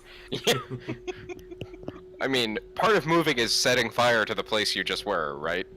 That's just a thing. Not when the place is already actively on fire. Don't let my No, language- I imagine- Fire came with us. This is new on fire. Yeah, we also probably left Blend in there somewhere. There's like a 50% chance that Blend ever notices being on fire. So you guys, you moved.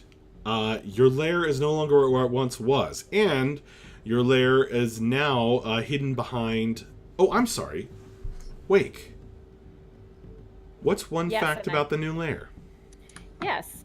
So I would like to say that it has windows which have easy rooftop access to other buildings. Okay, so I guess we've established it's not underground. Correct. Well, maybe part of it is. It could have multiple floors. Well, I just mean because I had originally said it was either upstairs or downstairs, and hadn't clarified, and so far it had been left kind of ambiguous. But it has just been decided Yeah. that that it has one floor above ground and one below. It's practically a maze of little rooms, and has many entrances and exits via the windows, which is very easy to kind of reach around, grab onto the eaves of the roof, and pull yourself up. And thence, it's simply a hop, skip, and a jump to other surrounding buildings. Very cool.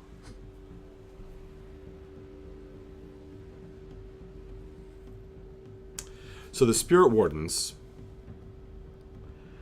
you hear that they raid your old lair through various underworld contacts. We You've definitely done a- should have left behind a surprise for them. Well, Is it- perhaps is it- you didn't have time. Is it not a thing that we can, like, flashback, leave a bunch of bombs? This isn't So, a score. we do- This is something happening to Yeah. you. Yeah, we do have a secure lair. Like, our lair is secure as well, but I suspect that we moved a lot of our countermeasures and stuff. for We the new moved lair the security. rather than just buying new ones. Well, it's like locks, alarms, traps, those kinds of things. Yeah, yeah. So it does kind of make sense that we would have moved those things to our new location rather than just leaving them to guard nothing. Okay, could you read me what secure does? Yeah. Your lair has locks, alarms, and traps to thwart intruders. A second upgrade, which we don't have, so blah blah blah. Yeah, so then you might roll your crew's tier if these measures are ever put to the test to see how well they thwart an intruder. Gotcha. Who wants to make that roll? Well, I think we were saying is that we would have moved all that stuff to the new layer anyway, so... Who wants to make that roll? Alright, I guess I'll make it. Why not? I'm sure it's fine.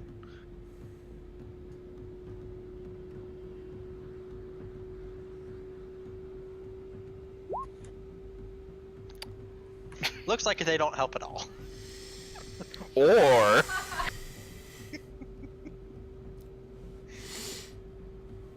It's That's a a really one. significant roll, I just don't know what direction. That's a 1. I know, but sometimes low is good, and sometimes low is bad. I don't know. Maybe that was their roll. Maybe they rolled a 1, and now they're all dead. Every spirit warden died in a fire at our old lair. So That would be pretty crazy weird. you hear that the old lair is picked clean in a single night by the spirit wardens. Perhaps they found some kind of evidence. Oh no, my toothbrush. Perhaps they found Dredge's toothbrush. Perhaps they Which is definitely simply- a brush made of teeth. I mean, Perhaps- that sounds like it would be worse for them than for us. Perhaps they simply sniffed out your artifacts in the new lair. But the next day, a couple of spirit wardens are lurking, their masks glinting in the electric streetlights nearby, watching only some of the windows, half of the windows and doors that lead in and out of your new lair. Worse, they are. You get word that they are harassing and bothering all of your contacts, all of your friends. Niall's already gone over to the Dimmer Sisters. But Baj O'Baz says he got a visit. A rather unpleasant one from some spirit wardens asking about you. Roslyn Kellis, which is Shade's friend, actually makes kind of a stink about it in the paper, that she was harassed by these spirit wardens who ought to know their place. Casta, the bounty hunter, gets a bounty, is refused payment on a bounty. Grace is has to stop. Grace the extortionist has to stop operations for a couple days because it's getting too hot. And of course,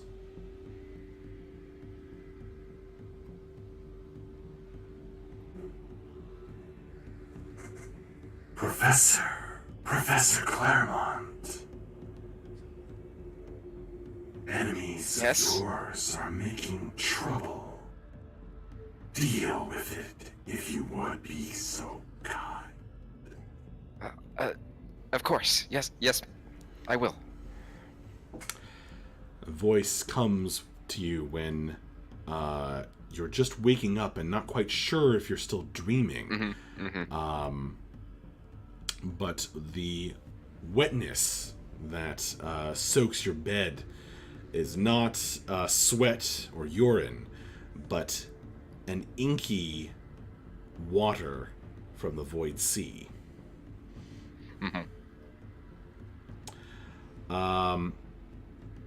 On this episode, Dredge has to pretend he didn't wet the bed.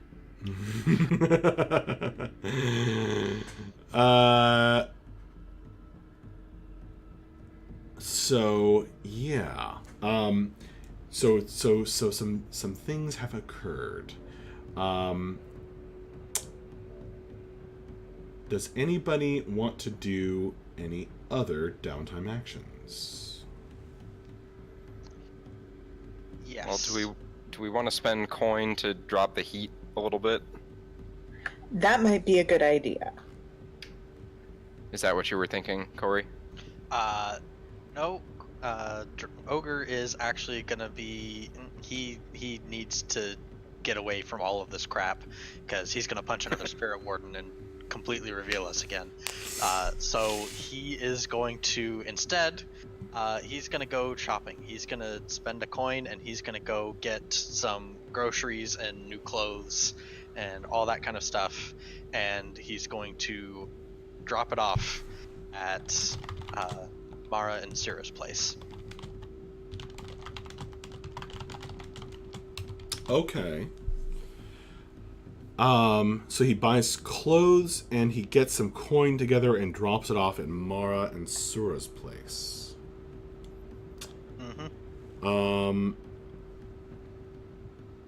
That doesn't have to be a downtime action necessarily, unless you're trying to accomplish something. I am indulging my vice. And Yeah. I know that Mara doesn't want me around right now, so this is my way of doing it. Yeah, I forgot you guys didn't get a trauma, and so probably are still super loaded up on stress. Yeah, we are. Okay. So yeah, this isn't a quick one because this is definitely a little complicated. So Ogre, who always seems angry now, like a demon of rage is riding his back, shows up back home in the kind of poor hovel where Mara, his ex-wife, and his daughter, what's her name again? Syrah. Syra. Right, Syrah, live. And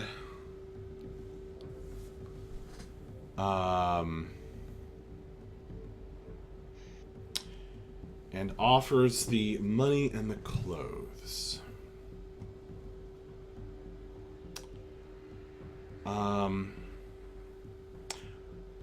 Describe this a little. Does Ogre just like drop them off? I mean, yeah, he probably does, but He wants to he's spend a little time with them, right? I mean, he wants to, but he also knows that Mara basically kicked him out last time, and he's still feeling really angry and really frustrated, so he doesn't think hanging around is going to help with that. So what he's probably going to do is basically just kind of like drop off the clothes, just kind of knock to let him know that it's there, and then he might just, you know, do the super creepy dad thing of like watching through a window or something like that. God. Just for a few minutes to like make sure they get it okay, and just so that he can get a chance to get a glimpse of his daughter. What does he do when he's peering through the window and he sees Touchette Hicks show up?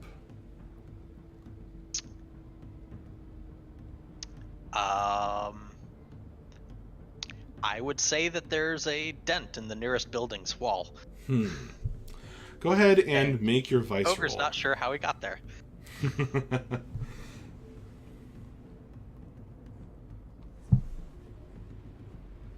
So 3 stress. Well, you made sure that Syrah was okay. And you know that the coin and the clothes will help them. So Ogre feels better about fulfilling his obligations and is able to go away feeling that there's a little bit less of a heavy weight bearing down on him, although his knuckles are bleeding. That's not an unusual state for him. After seeing Tashet Hicks there. Okay. Cool. Does anybody else have an extra downtime action they want to do? I would like to indulge my vice again. I'm still pretty high on stress. Returning to whisper with the ghosts. Describe how that happens this time. Right. Well, Suri is feeling very unsettled by all of this ghostly action that has been happening around her lately. And she's been working very hard on honing this ability to talk to spirits that she's been cultivating. And so she goes in and she finds what she thinks of as one of the saner spirits that she's spoken to, and attempts to try and, get it to respond with some sense to her. Okay.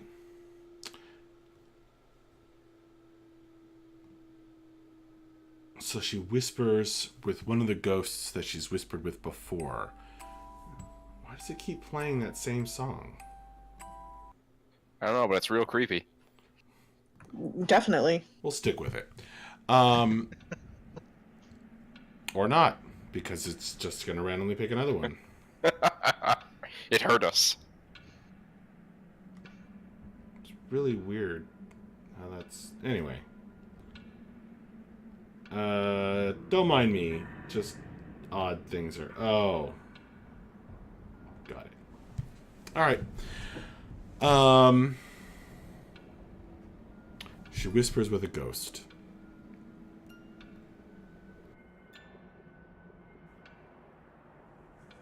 Yes, and then we went to the place that you got many times before. You know the place where all things end and begin, sewn together like always. You know what I speak. Down. No, don't tell me, I'll tell. Oh, man, he never saw me coming. It was so funny. Participating in this ritual of the Path of Echoes, presided over by Lord Pendrin, and including many strange, hidden figures, some of which Suri knows and others she does not, as they peruse these semi-legal halls or library of ghosts in bottles. Would you like to make your roll? I actually just did, so I clear 4 stress. Okay. Not overindulge.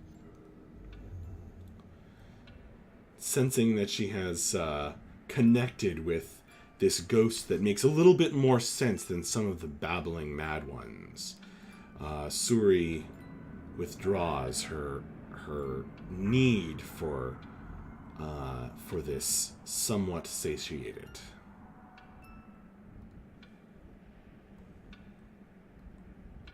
All right. Anybody else? Well, should I do what I was saying before about trying to reduce heat, or... Because we're right on the line. Yeah, I mean, if you can reduce heat, that would be great. Well, I mean, theoretically any one of us could, because it's going to be spending a coin at this point. Do we even have any coin left? I've got 1.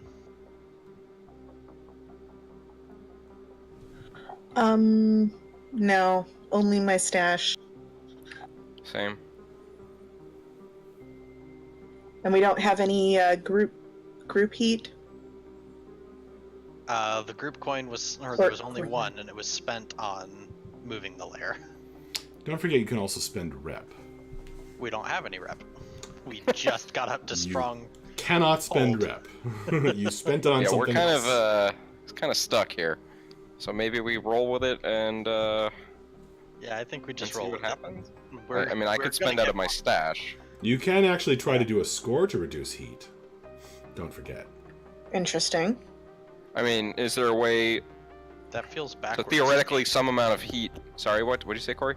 I was just saying that feels backwards to me, since heat is a consequence of doing a score. Yeah. It would be an unusual score, certainly. Like theoretically, like some amount of that heat is coming from the spirit wardens themselves. So Yeah, I guess it That's- really does make sense. a thing that gets us out of this war with the spirit wardens probably also helps overall reduce heat. But we're probably going to take some heat from whatever it is we do. That's true. We go on a score to save as many orphaned kittens as possible. Yeah, there we go. I guess what I'm thinking of would be more like a long-term project or something. Yeah, I mean, heat is the stress of the crew, essentially, right? It has the same kind of I mechanics. suppose that's kind of true.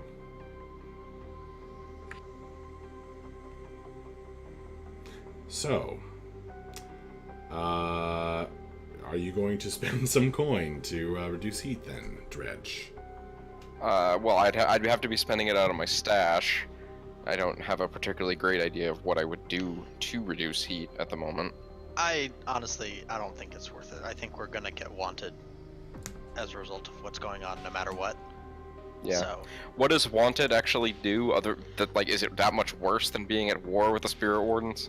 so mechanically, what being wanted does is whenever we roll entanglements, now we would roll one die rather than rolling two and picking the lowest, Okay. and it makes any actions of law enforcement against us more severe.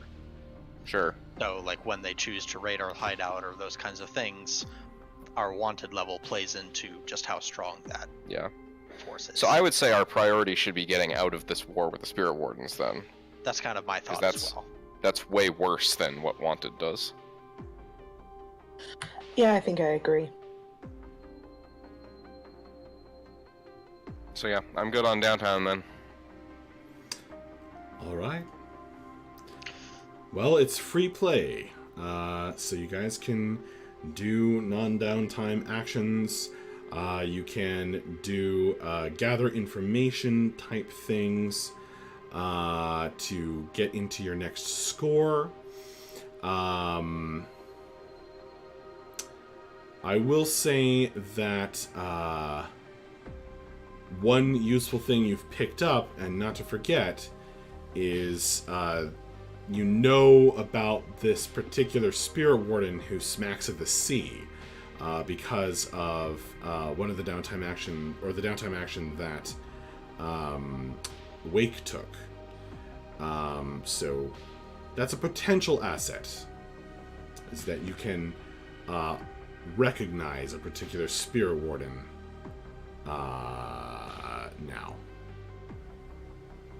Hmm. Yeah, Ogre also knows one spirit warden, Antisthenes, who, you know, is probably the reason that we're in this war in the first place, but he knows us. Yes. But yeah, honestly, I think our best bet for a score would should- be Yes, I should mark another tick on the Antisthenes clock. probably. Yeah, so I think a good option for a score for us is if we can find some kind of specific artifact that the spirit wardens are looking for, and if we can retrieve that and turn it into them, then that might reduce their desire to raid our compound. So if anybody has any good ways of finding leads of something that the spirit wardens are looking for aside from us, that would be really helpful. So I was just scrolling back through all of the rumors, and there was a rumor that the spirit wardens wanted a particular ghost put to rest along with her secrets. Interesting. It's number 18. Yes. For those of you in chat, there's a bunch of rumors that the players can peruse on our little Discord for the campaign here.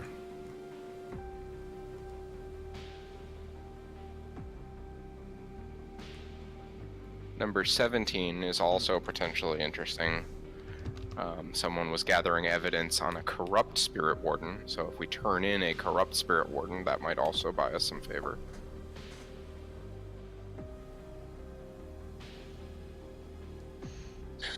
That's a possibility. We could. I mean, I think we would probably have a lot of. I don't think that turning in evidence on a corrupt spirit warden would win us any favors, because if we turned it into the spirit wardens, then they would possibly not believe us. That's fair. And if we turned it into, if the spirit wardens are trying to protect this corrupt spirit warden in some way, then if we turned it into the other authorities, that's just going to make them want to hate us more. But maybe putting this ghost to rest could, if we do the job pretty clean and don't accidentally on purpose take any artifacts or anything else that Who are you? What? I'm just saying, we're trying to not piss them off here. Not keep the artifacts. We have so many artifacts. Let's see what we can find out about this ghost and the murder weapon. What room are you guys looking at? Number 18. 18. I'll I'm just just read it out for Go ahead. the sake of people watching as well. A mistyped coroner's report, discarded in a back alley, says that Polonia Cleland was found dead, killed with an alchemic knife. She was to be put on trial for conspiracy. Word on the street is the spirit wardens want her ghost put to rest, along with their secrets. The reconciled want her to join their ranks to further their dark designs. The murder weapon has gone missing, last seen near a spirit well beneath the city.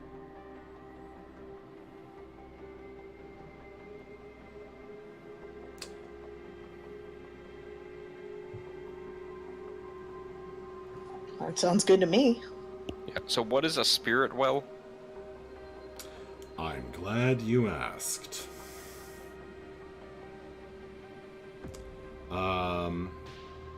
Why don't you search for it in the rulebook and read out the description? Sure, one sec.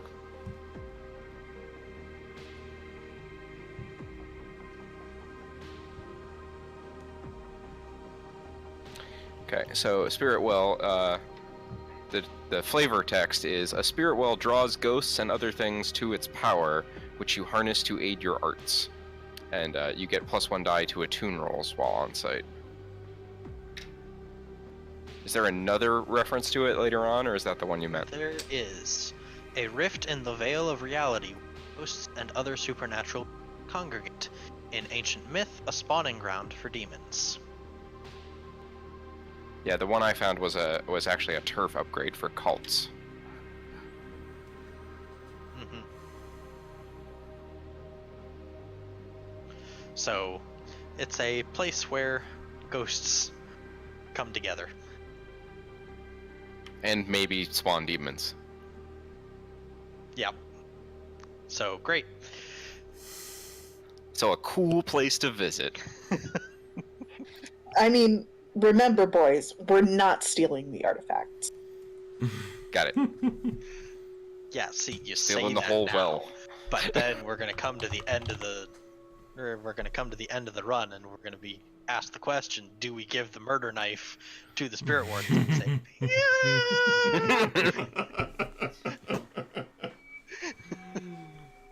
Why didn't we put our hideout in the spirit well? That's probably where we're going to move it next. But until then, no taking the artifacts.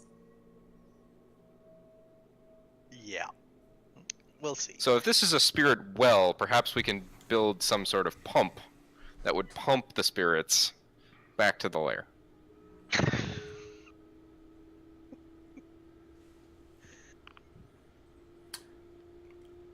I would say a spirit well is more like It's less of a physical well. yeah, and less of a pump, more like a kind of a black hole in the in the like in that the other ghost one I field. You mean Kind of like the throne? chair thing. Yeah. The one in the throne. Yeah, actually, kind of like that. Except that was like a small one. Oh, good. Barely qualified. This sounds a little more serious. Okay, so are we gonna? Do we want to do some gather information rolls and things about who this lady was, maybe? Before we jump into that, let's take a short break so we can use the restroom, etc. And you guys can think about how you're going to go about gathering information. And also, welcome, Lindsay. I hope you're having fun already. Thank you. A lot to learn. Well, I suppose, but it's really like there's a lot of rules, but none of the rules are that hard to understand. It's just there's like so many of them. But hopefully, hopefully it'll. Oh yeah, playing online always makes everything harder. But yeah, we're glad to have you. Yeah. Thank you. Looking forward to playing with you guys. Wake seems like an excellent addition. All right. 5-minute break. All right. Ready, set, go. Gonna mute stuff.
Testing, testing. Can hear you. Welcome back. Can hear you. Cool.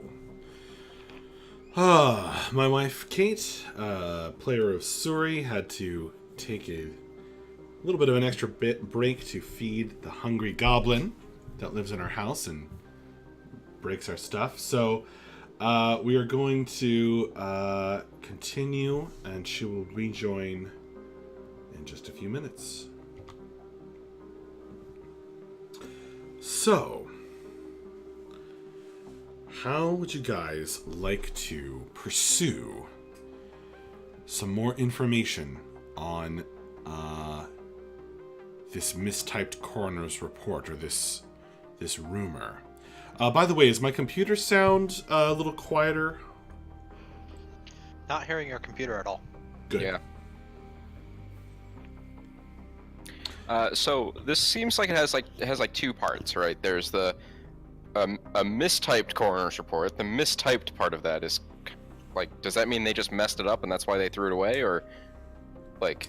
Yeah, it looks like it looks like it's riddled with typos. Okay, but like we're pretty sure the name is correct.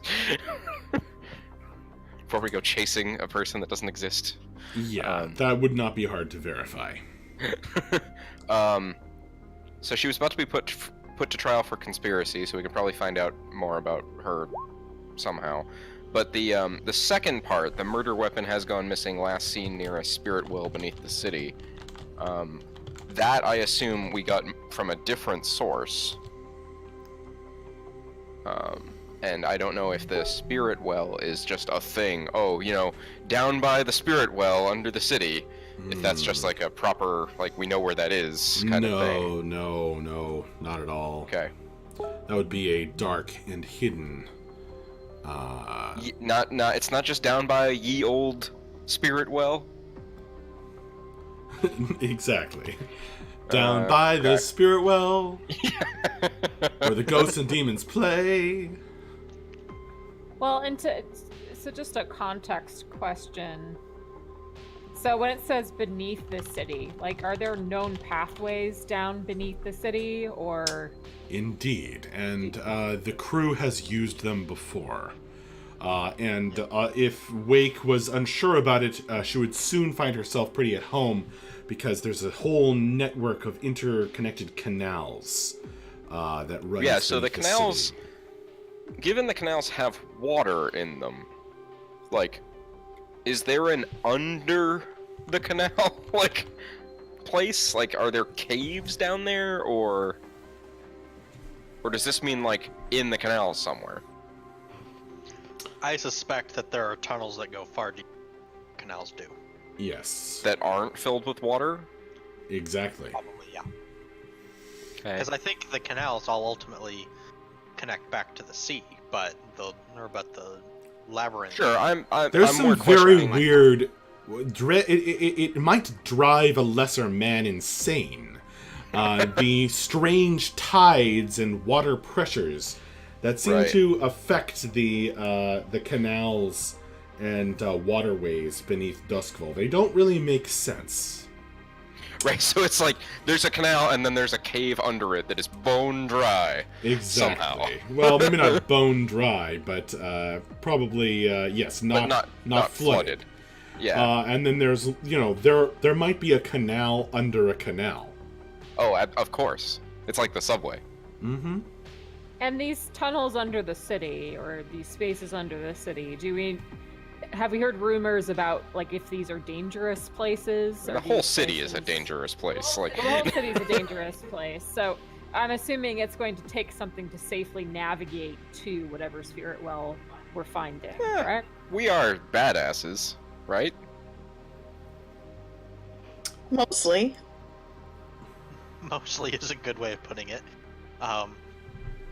Yeah, it might be dangerous just to get down there. We're not sure. I think that's gonna be part of what we need to find out. I mean, an average person of Duskwall, it would certainly be. Like, everything we do is dangerous. Yeah, if we were just kind of wandering down there without any knowledge of get to, then getting lost and running into something nasty would be pretty easy to have happen. But if we come equipped with a map of which routes to take and all that kind of stuff, that makes it significantly less dangerous.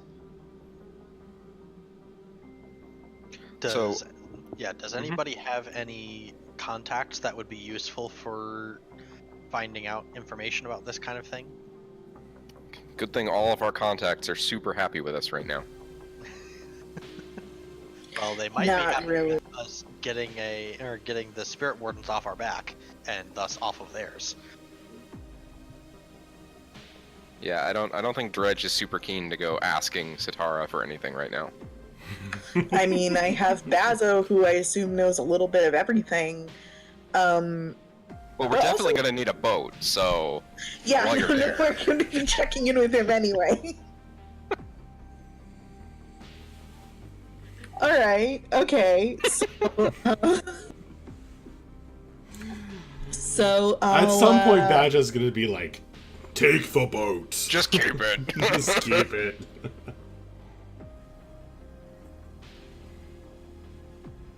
Well, anyway, I mean, I have Clyra, the tavern owner, Harker, the jailbird, and Brill, the drug dealer, are my other friends.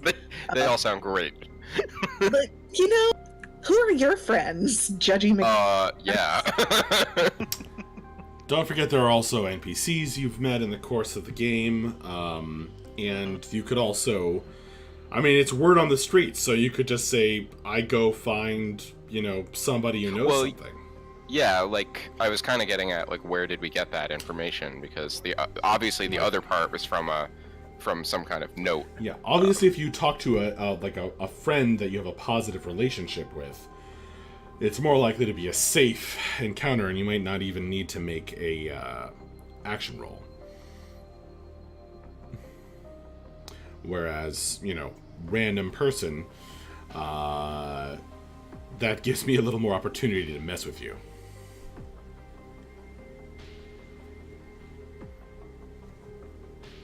Right. Well, in that case, do you know anybody academic, Dredge, who might have like knowledge of like the history of the city or something you might know about this stuff? I mean, I have done the like go study books about the city thing a few times, so we could What definitely about fall that? back on What about that girl that we met when we were at the party? that. Oh, yeah. Are you guys still on good terms? Dredge hasn't seen her since that party turned into kind of a bloodbath. Well, maybe it's time to check in. I think like Weird. if we're gonna use Dredge as the source of information here, he's gonna go sort of read the airwaves, so to speak, and try to track down a spirit well. That's I don't know. That's kind of the way I was coming at it, is like go for the murder weapon and then That's Okay. not a like, bad see way if of we can. looking for it. All right, is that what Dredge is going to do? That's if we want to leave it to Dredge to be the one gathering information. Well, it doesn't have to be only Dredge. Yeah. Dredge can try something, somebody else can try something. But I think he'd be more on that side of things than the like people like still alive kind of side.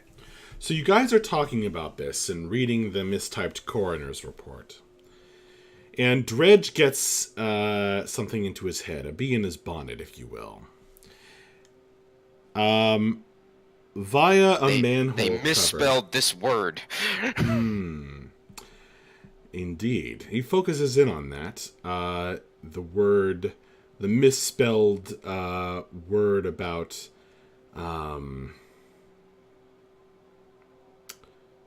the alchemic knife.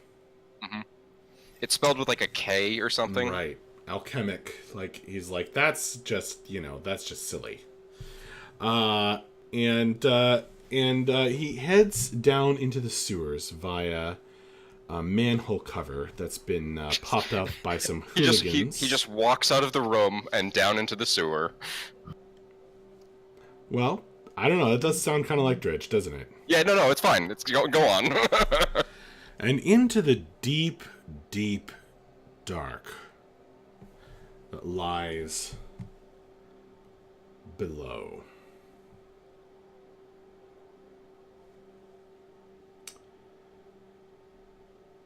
And Does our new layer have convenient sewer access?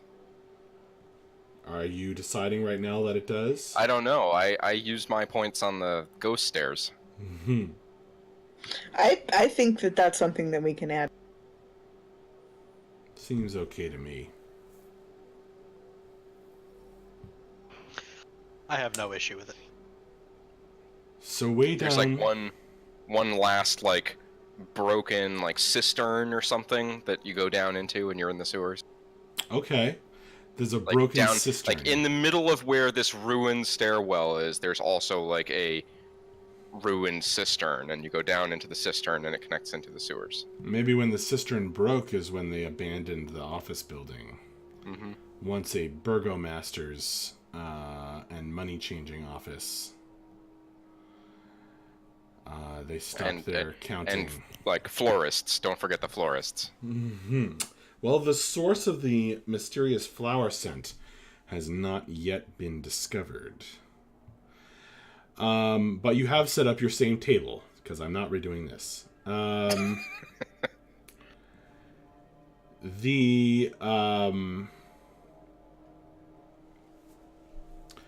And down there in the dark, Dredge opens up his mind. And now you're not asking anything specific, is that right? You're just trying to look for fluctuations.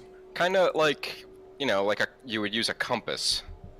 You know, like magnetize a pin, put it in a cup of water, like a. Does he have equivalent. Does he have something like that? That like his mask or? I mean, he does not right now. I mean, he could have assembled such a thing in the last, little bit of time. As So we what's were his contemplating this. what's his makeshift ghost compass? I'm picturing like you know how we've talked about there's these ectoplasmic like batteries. Mm-hmm. So it's probably like half of that. It's probably like a literally cup full of ectoplasm that Okay. it's like probably like almost like an actual like makeshift compass, but it's some kind of maybe a bone, like a shard of bone or something, or like a piece of metal with like carvings in it or something. I don't know. That's floating in electroplasm in this like half of a spirit bottle type thing with like circuitry and random capacitors and shit on it. Now there are people down in the dark, and as they go poling their way by on their boats, passing Dredge as he perches on, I like to think of a sort of a walkway next to Yeah, the on like the canal. side of the sewer. And he's set up this thing.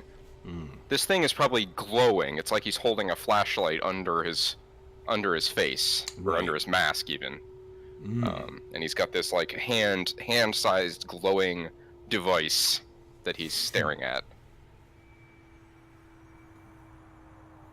Interesting. And this cup of stuff and this kind of rod and half a battery. And he's looking for fluctuations in the ghost fields. He's looking for... And he reaches out with his mind to attune. And people give him odd looks as they go by. Yeah, they're down in the sewer. How normal can they be?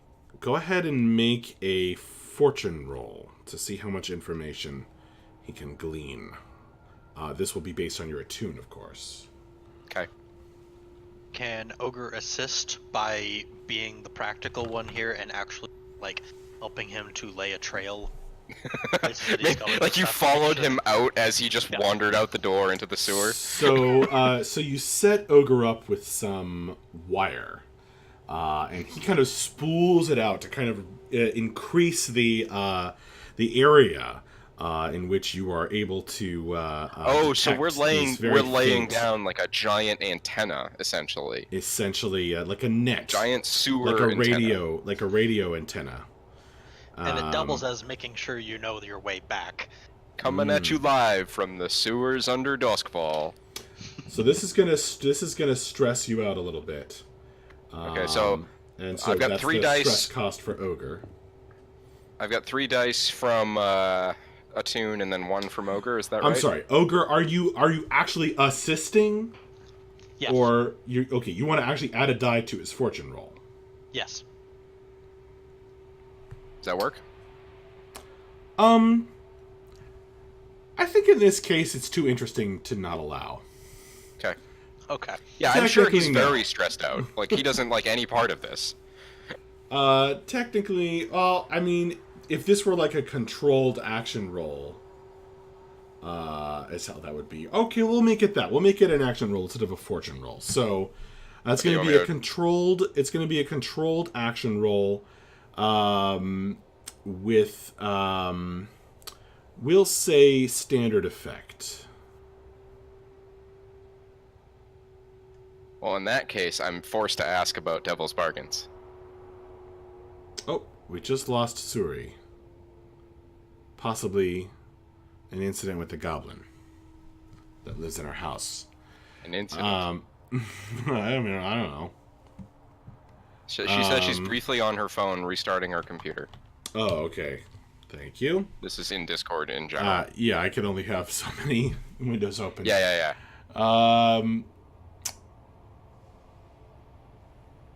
I'm just super obsessive What about was your Discord question? telling me things. Oh, yes. A devil's bargain.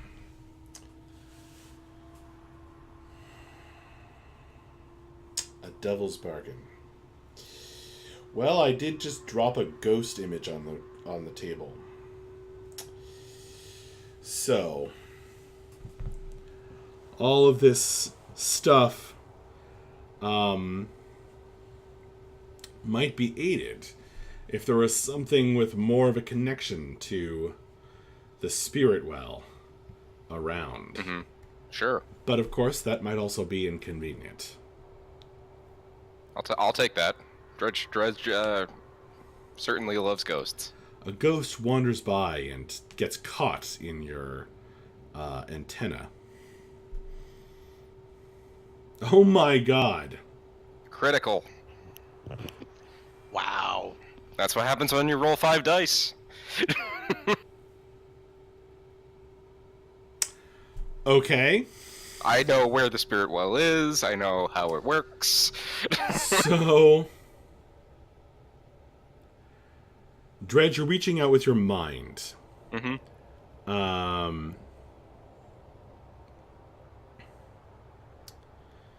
And you feel this spirit getting kind of interfered with, caught as it tangles with, as it passes through, or attempted to pass through one of the wires that Ogre helped you lay down.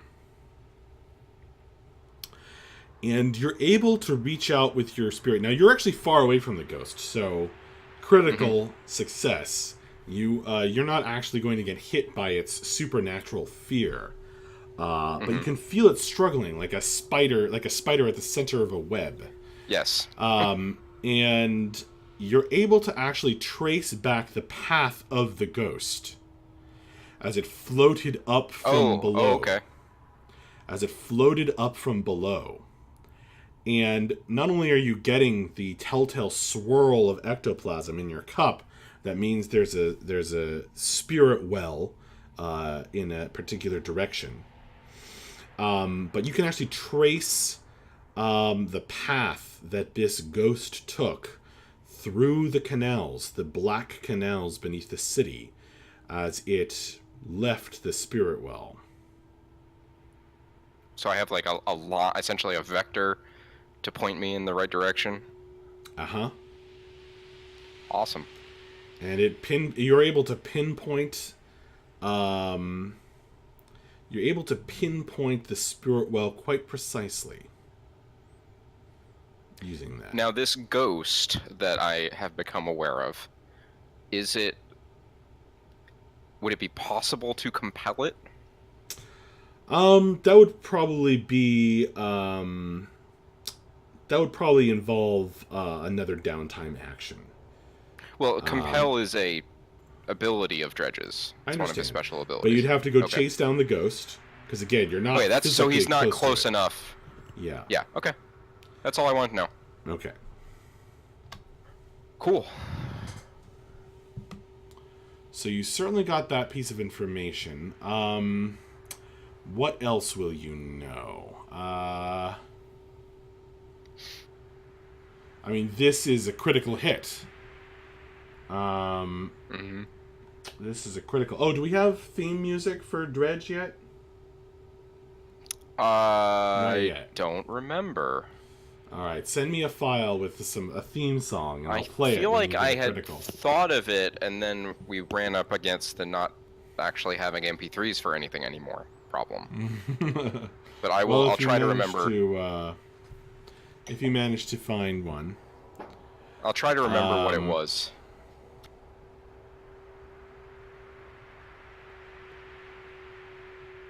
For now, just use the Ghostbusters theme or something. okay. So instead, I guess the critical. So now we would get like a great. Or let me see. What does gather information?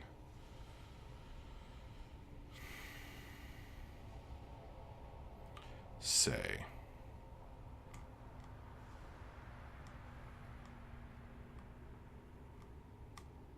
Stand by.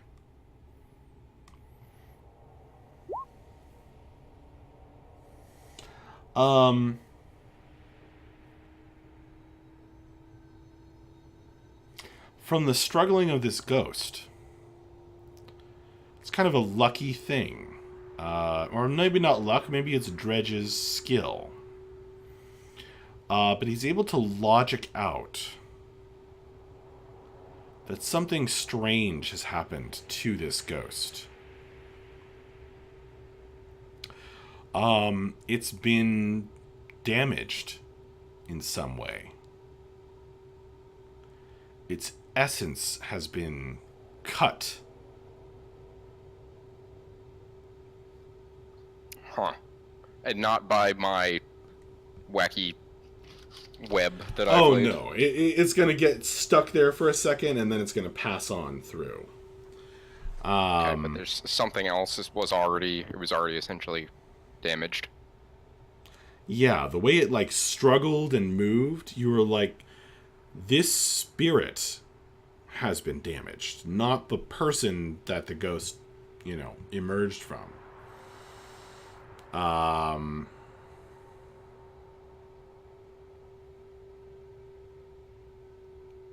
Do I mean, I know it's far away. Do I have any sense of like? It's been damaged on like a mental level in a way that ghosts Okay. normally couldn't be.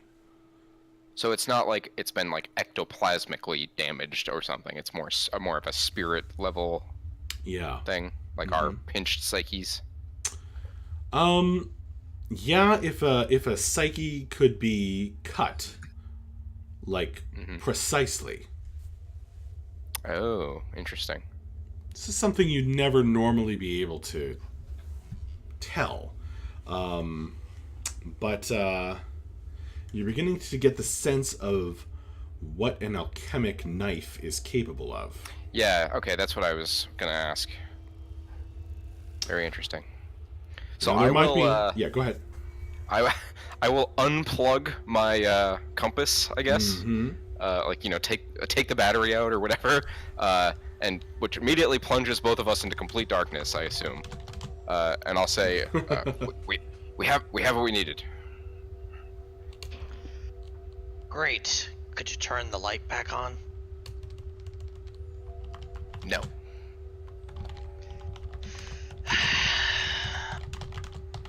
Follow the wire. Right. Okay.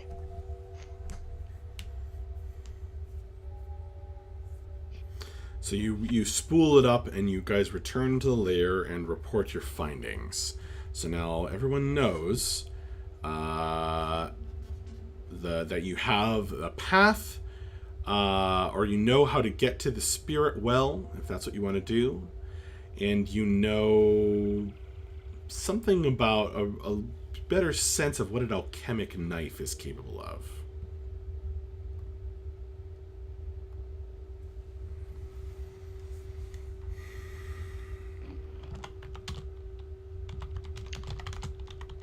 Sounds like a useful weapon.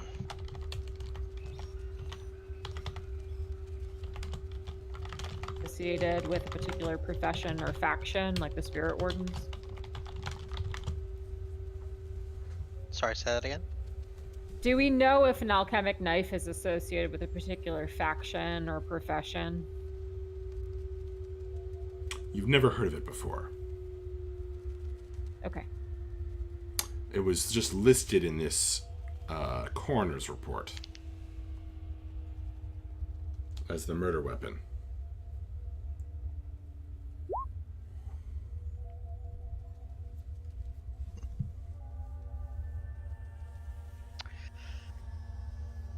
All right. Well, Tenny since we points know out. where we need to go, what's the plan? Are we just gonna go in and like what's our plan for dealing with the spirits that will almost certainly be around this well?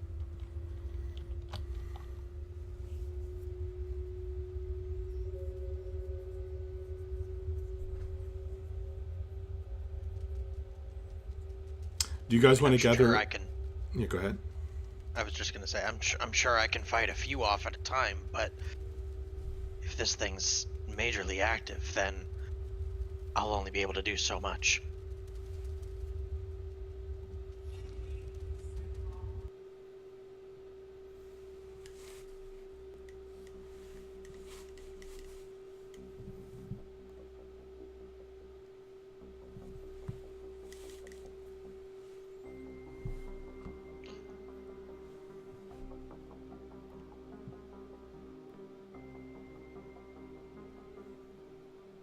Would you guys like to gather more information?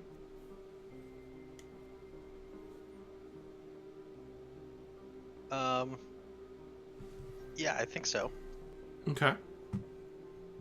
I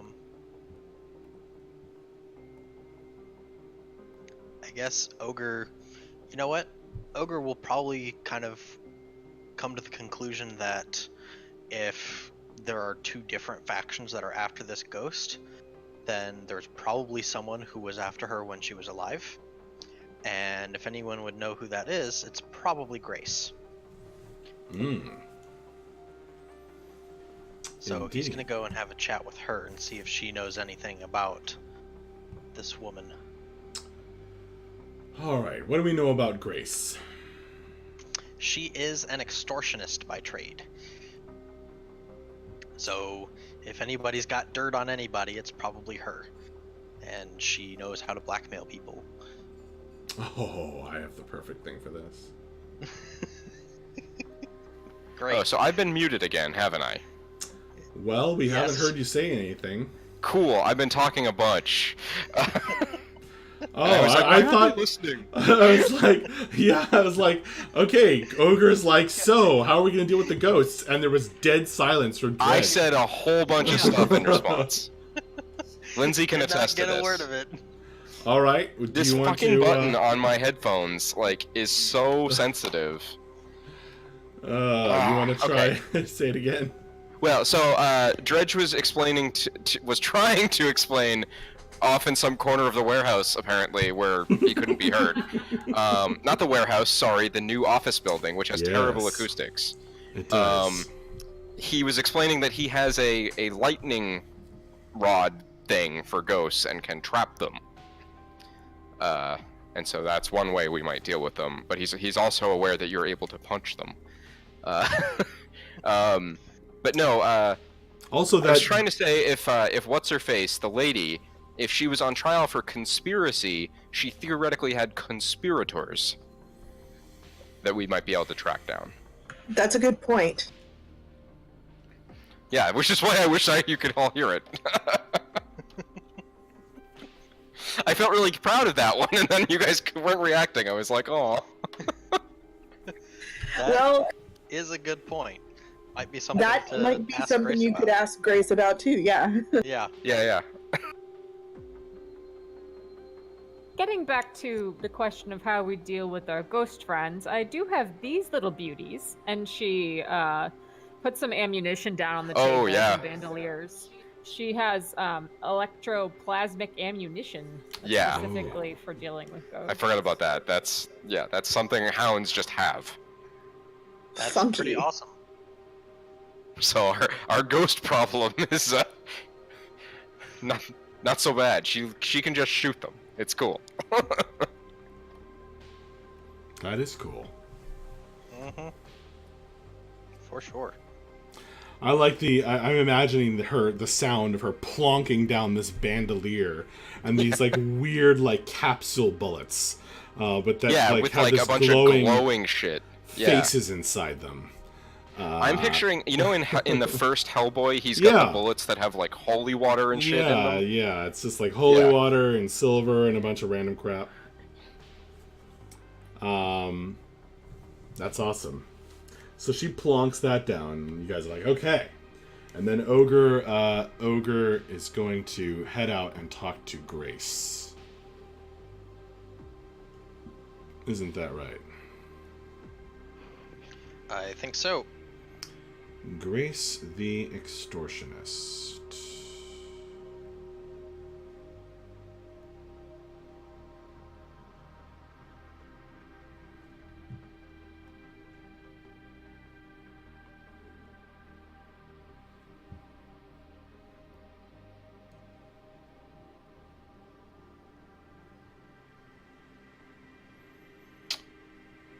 I think we'll go with this, yes.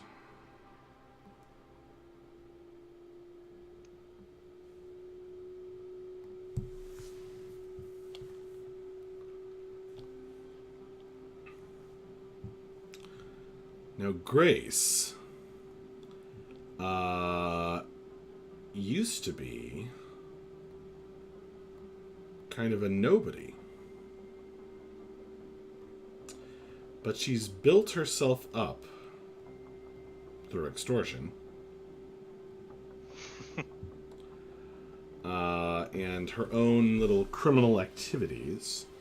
To the point where she now runs in some pretty exalted circles.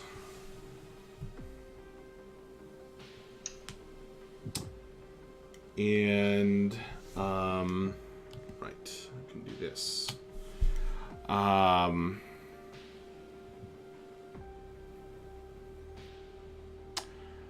The man with no screen name says, I've actually plunked a bandolier on a table. It's more of a thud. Noted. Maybe like a series of thuds. Yeah, I was thinking kind of a ka-chunk, ka-chunk, ka-chunk. She said she had pistols, so I'm picturing like the loader thing for a pistol, whatever it's called. It's just a speed loader. Yeah. The wheel. If you're thinking like a revolver. Yeah, revolvers versus pistols. So, Ogre would know Grace, I assume, from her earlier days. Yeah, I'm pretty sure that Ogre saved her life at one point, which is probably the only reason that friend. Interesting. Back when she was running with the Skovlander refugees. Mm-hmm.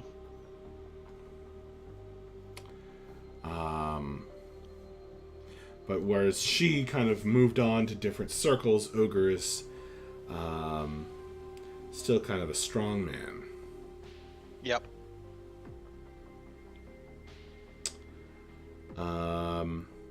Yeah, N-block clips for your pistol. There you go. Thanks, the man with no screen name. Where would you guys meet? Our camera jumps to there's a kind of a weird park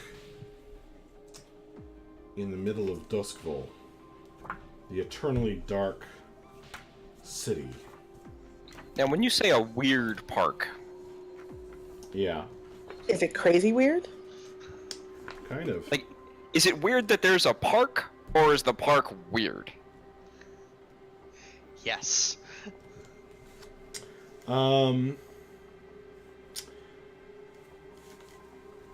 Yes. Because there's a whole section in the book about like luminant animals, and that hasn't come up yet. Yes, this park is full of luminant. Well, actually, luminant animals have come up. Oh, did they? Wasn't a big thing, but there was a tank of them in the game. Where? I think that was at the party. Seems likely. I was too busy filling drinks. It was at the party, yes. You're such a good waiter.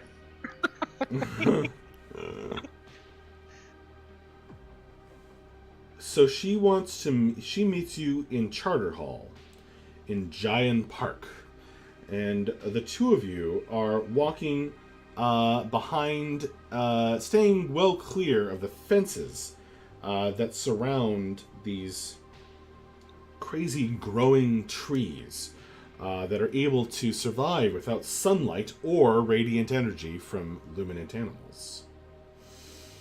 Of course, everything in Giant Park is horrifically toxic to all other living things and must not be touched.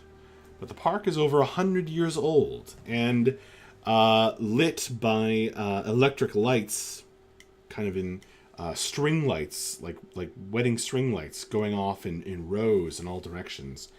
It's quite beautiful. And Grace is turning to you, Ogre, and saying,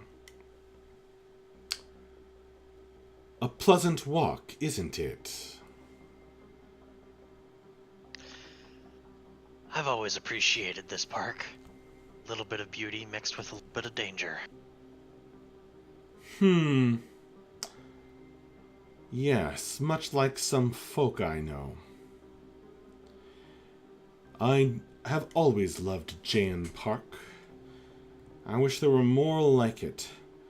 And she reaches out as if to touch one of the poisonous leaves, but stops short.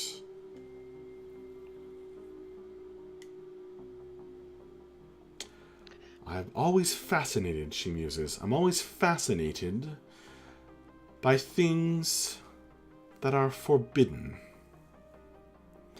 Beautiful, yet dangerous, as you say. She draws her hand back and looks at you, her pearl earrings swinging. Well, funny you should mention it, because that's exactly the sort of thing that I came about. Oh? I was wondering if you had any information on a deceased woman named Polonia Cleland. She raises one eyebrow. I might.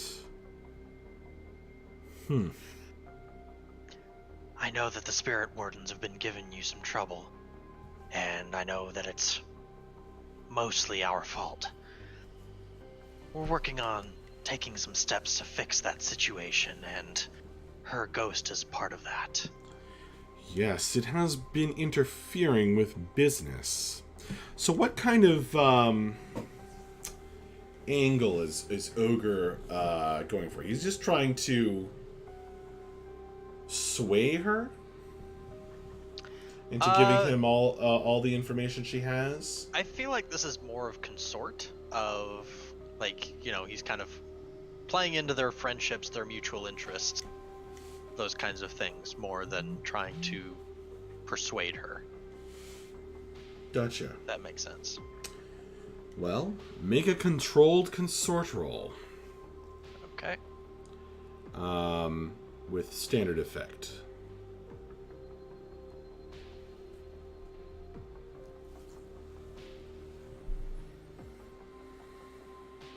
Alrighty.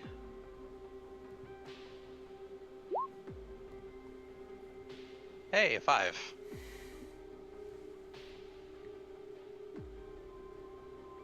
My favorite result.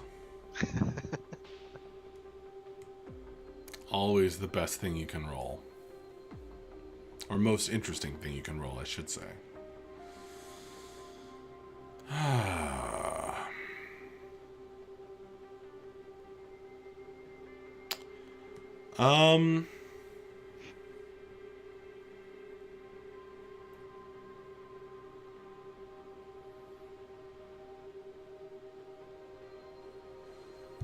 she's kind of eyeing you.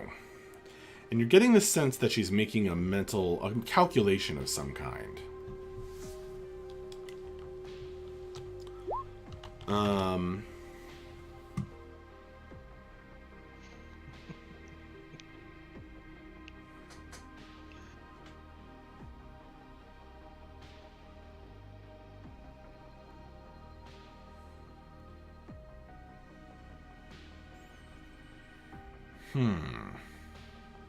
I should ask,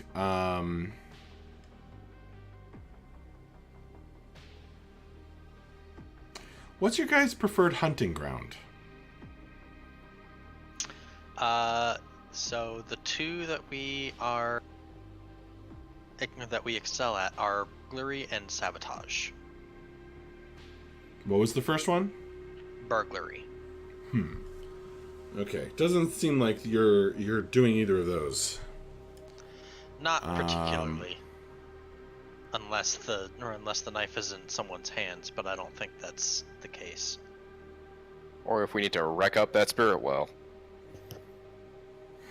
Yeah. Okay. In a way, we're sabotaging our war with the spirit wardens. So you're you're trying to get information on Polonia. Cleland. Yep. Yeah. Like where she died, if there's, or would be very helpful, if there's any places that were important to her in life where her ghost might be hanging out, that kind of thing.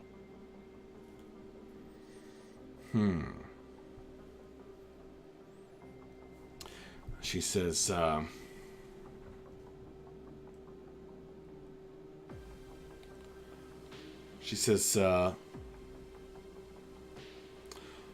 Polonia? She would have been good if she hadn't gotten caught too soon.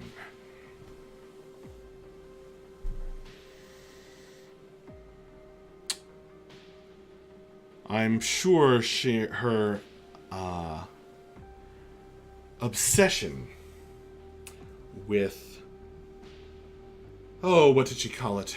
Tearing through the fabric? She kind of raises one eyebrow at you. Something like that.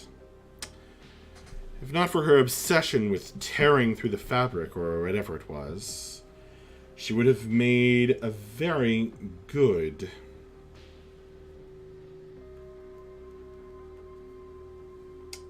extortionist herself.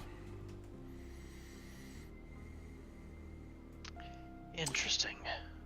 So you knew her well. I was aware of her. She kind of seems thoughtful about this. Professionally. You know, even in death, she might be of use to certain folk. Folk whose secrets I would very much like to buy.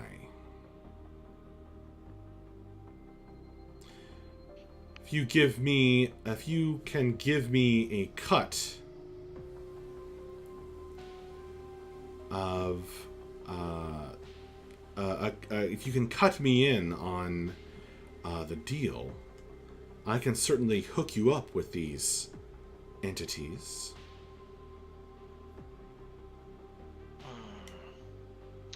Well, as I said, the main reason that we're looking for her is to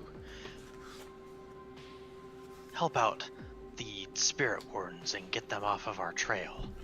But if we're able to collect some information from her before we put her in a bottle, then I think it wouldn't be too hard for us to send that information your way. So, you think you can get Polonia, Ms. Cleland, to give up her secrets right before you turn her over to those who will dissolve her essence in a tank? If we can, then it's good for you. And if we can't, then it didn't cost anything. She seems However, somewhat... I will say that I do have some pretty persuasive friends. Even to spirits. Well, I'm sure that's true. I'm certain that in death, her spirit would no doubt wander toward one of the locations she was obsessed with and try to cross through the veil or something, some such craziness. Creepy, spooky, and foolish, even in death, I'm sure.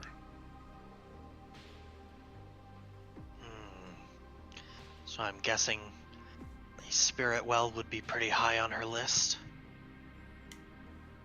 She kind of pauses and looks at you. I suppose so. Hers, and some others as well.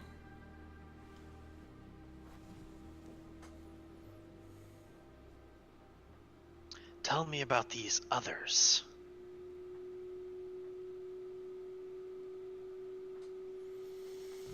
She says there are those who are very ancient and wise. They see themselves as the rightful and just rulers that Duskwall needs. I'm not sure I agree, but they know things. What's more,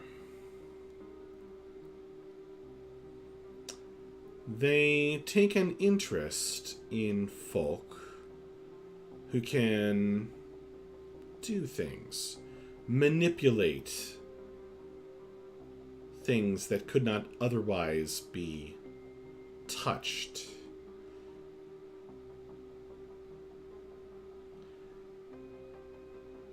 I'm speaking of the Reconciled. Perhaps you've heard of them.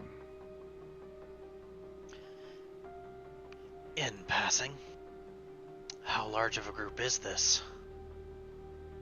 The Reconciled? Nobody knows. They have possessed. They are ghosts that have possessed folk. Maybe you, maybe me, maybe someone else in the city. Important people.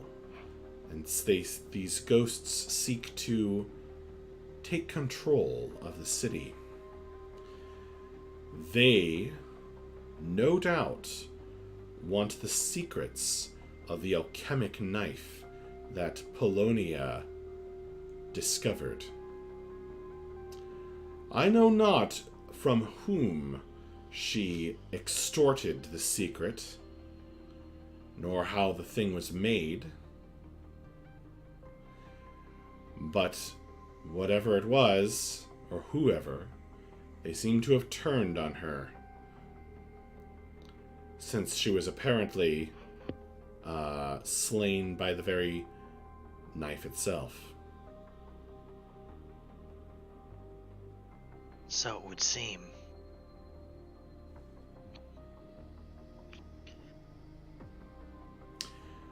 Well, young man, I hope that's enough to...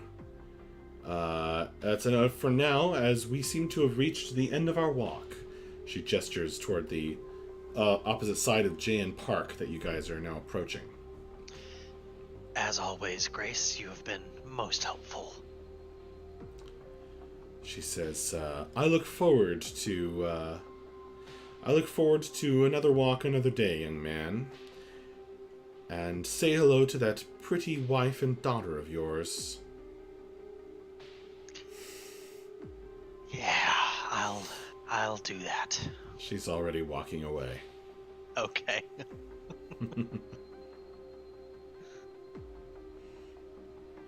All right. So you guys have gotten a lot more information now. Mm-hmm. So we will probably find her ghost in the same place that we find the knife.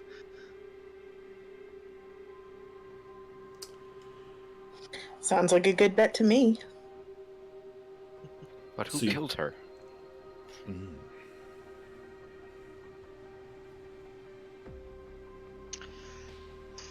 Perhaps the knife rebelled itself and killed her? Stranger things have happened. But I suspect that we'll find that information once we get down into that spirit well.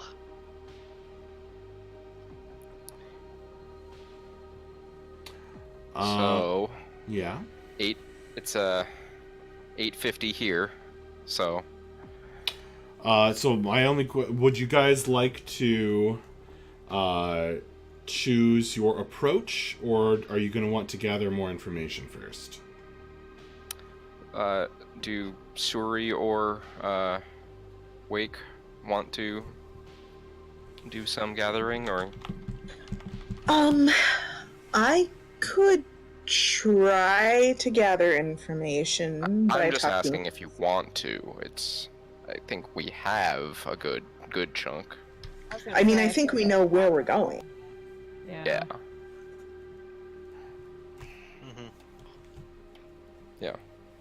I just want to make sure either of you, if you wanted to, since that was mostly Corey and I for a while there.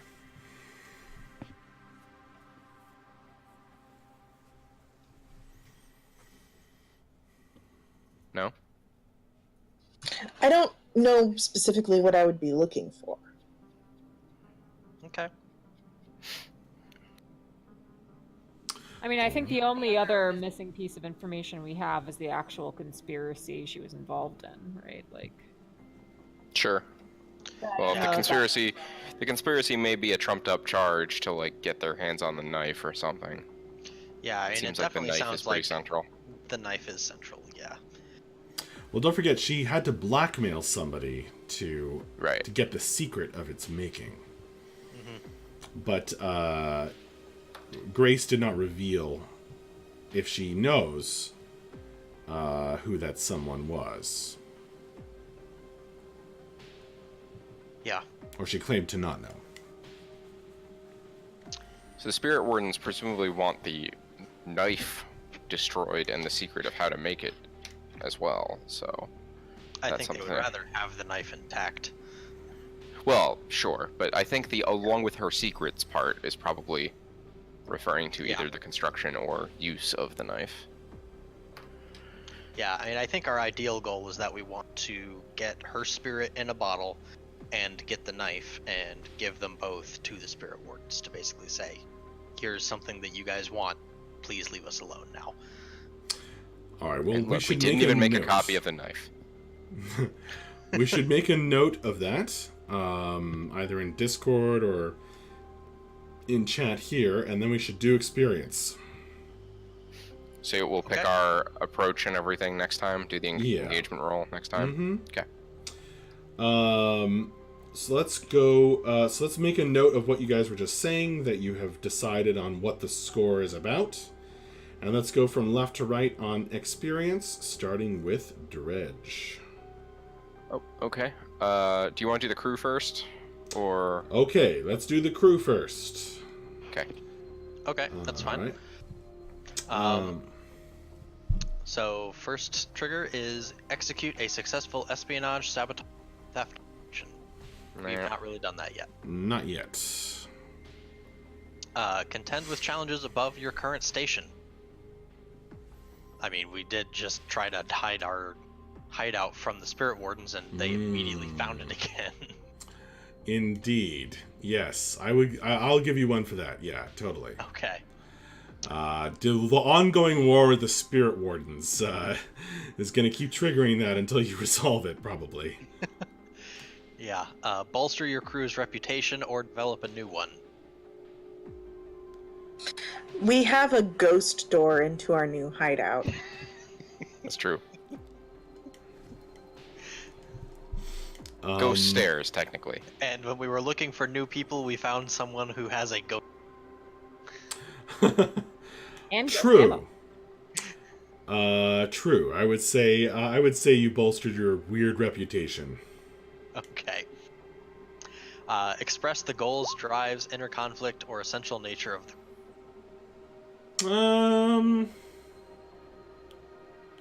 I don't think that came up so much this Alright. time. We had some good roleplay interaction there at the beginning, but we got to some of the core.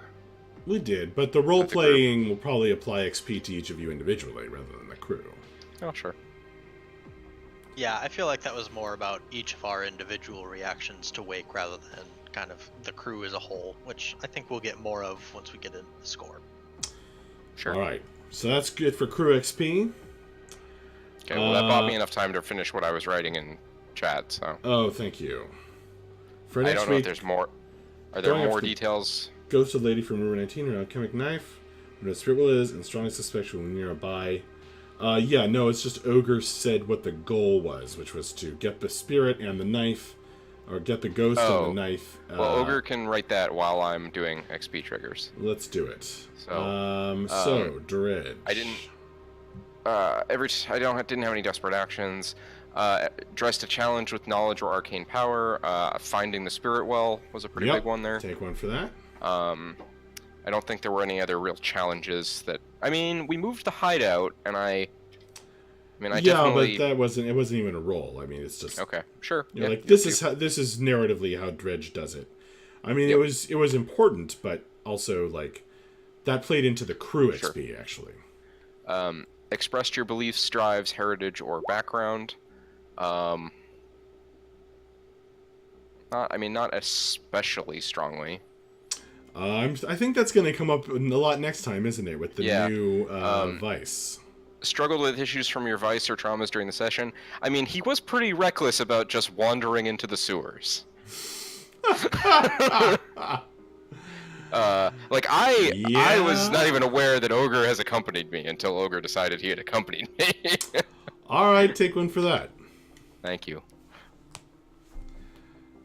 Okay, pretty reckless. That's his trauma. As Dredge is now reckless. Dredge is now officially reckless. Officially reckless. I don't know if you struggled with it though. Aww. It kind of just happened, but take it anyway. He enjoyed it. Yeah. Ogre. You addressed a challenge with violence. I don't think I actually really did that this session. Wow, I think that's a first. I think You it punched is. a wall. I punched a wall, but that wasn't really addressing the a challenge. challenge. Maybe Yeah, a I mean, little, but not really. It was a challenge to not go into your old house and rough up that guy. Yeah, but even then, that's not me addressing it with violence. That would have been me going into the house. Oh, and good roughing point. him up. Good, yeah. Damn. But yeah, so I don't think I get it for that. The first. Yeah, because really the only challenge that I addressed that session was that last gather information, and that was definitely not coercion. But it did express your background, which is the next one. Yes, I do think that happened for sure. Yeah, and then struggled with issues from your vice or traumas. I don't think I really struggled with it this time around. We made a couple of references to the fact that Ogre's pretty angry, but I don't think it actually caused any problems or altered his decision making Okay. this time around. Okay. It came close, but not quite. Yeah. Okay. So you got just one from triggering your background. Yep. Which That's it just for me. how did that just disappear from you? Oh, I was using the playbook advancement to keep track of how much I was getting, and then I moved it over to resolve. Oh. Because you can do that. Yeah, you can put it anywhere. And I was 1 XP away from triggering my next resolve level up. So now I have a point and a tune. Suri. Yes. XP. I don't really know. Did you address a challenge with deception or an influence? Not especially. Alright. Did you express your beliefs, drives, heritage, or background? I mean, you did walk out with a clipboard, which was a funny moment. I mean, yeah, you know, she definitely is trying hard to take over her role as the next most likely candidate for the adult of the group. Absolutely, take one for that then. But I was looking back, and I pretty much just indulged my vices this session. Because that's about all I did, was because I had a whole bunch of stress from the previous mission. Right. So I indulged my vice twice and conducted a job interview, and that's about all I did. All right then. Wake. Yep. So, your play. So- So scroll down on your character sheet to where it says. Yeah, I she's see got it. it. Yeah. All right. So, did you address a challenge with tracking or violence? Well, I somewhat unsuccessfully used tracking How so? to address a challenge. Well, I just got chatted with by creepy spirit warden dude. Oh, that was very successful. That was successful. I did find out about the imminence of the attack, which then we were promptly attacked. So there was that one. And then expressed your beliefs, drives, heritage, or background. I mean, I think for me, in this So click the section, banner. there was Click the banner. And make it red. You see and those- get an those Oh, little I see ticks those up there? little Yep. doohickeys. Yeah, the little doohickeys. So, did you express your beliefs, drives, heritage, or background? I think I did on a meta level in this one, since there was some discussion of my character. But it was more Absolutely. table talk than the character itself. Well, I think. and you know, We introduced you. Yeah. the introduction discussions that was a lot of and what the the session was. yeah, the job interview thing. That was a So I'll great give myself role-playing one moment. for that then. All right, go for it. Um, we got a power level you here. Yeah. You're behind.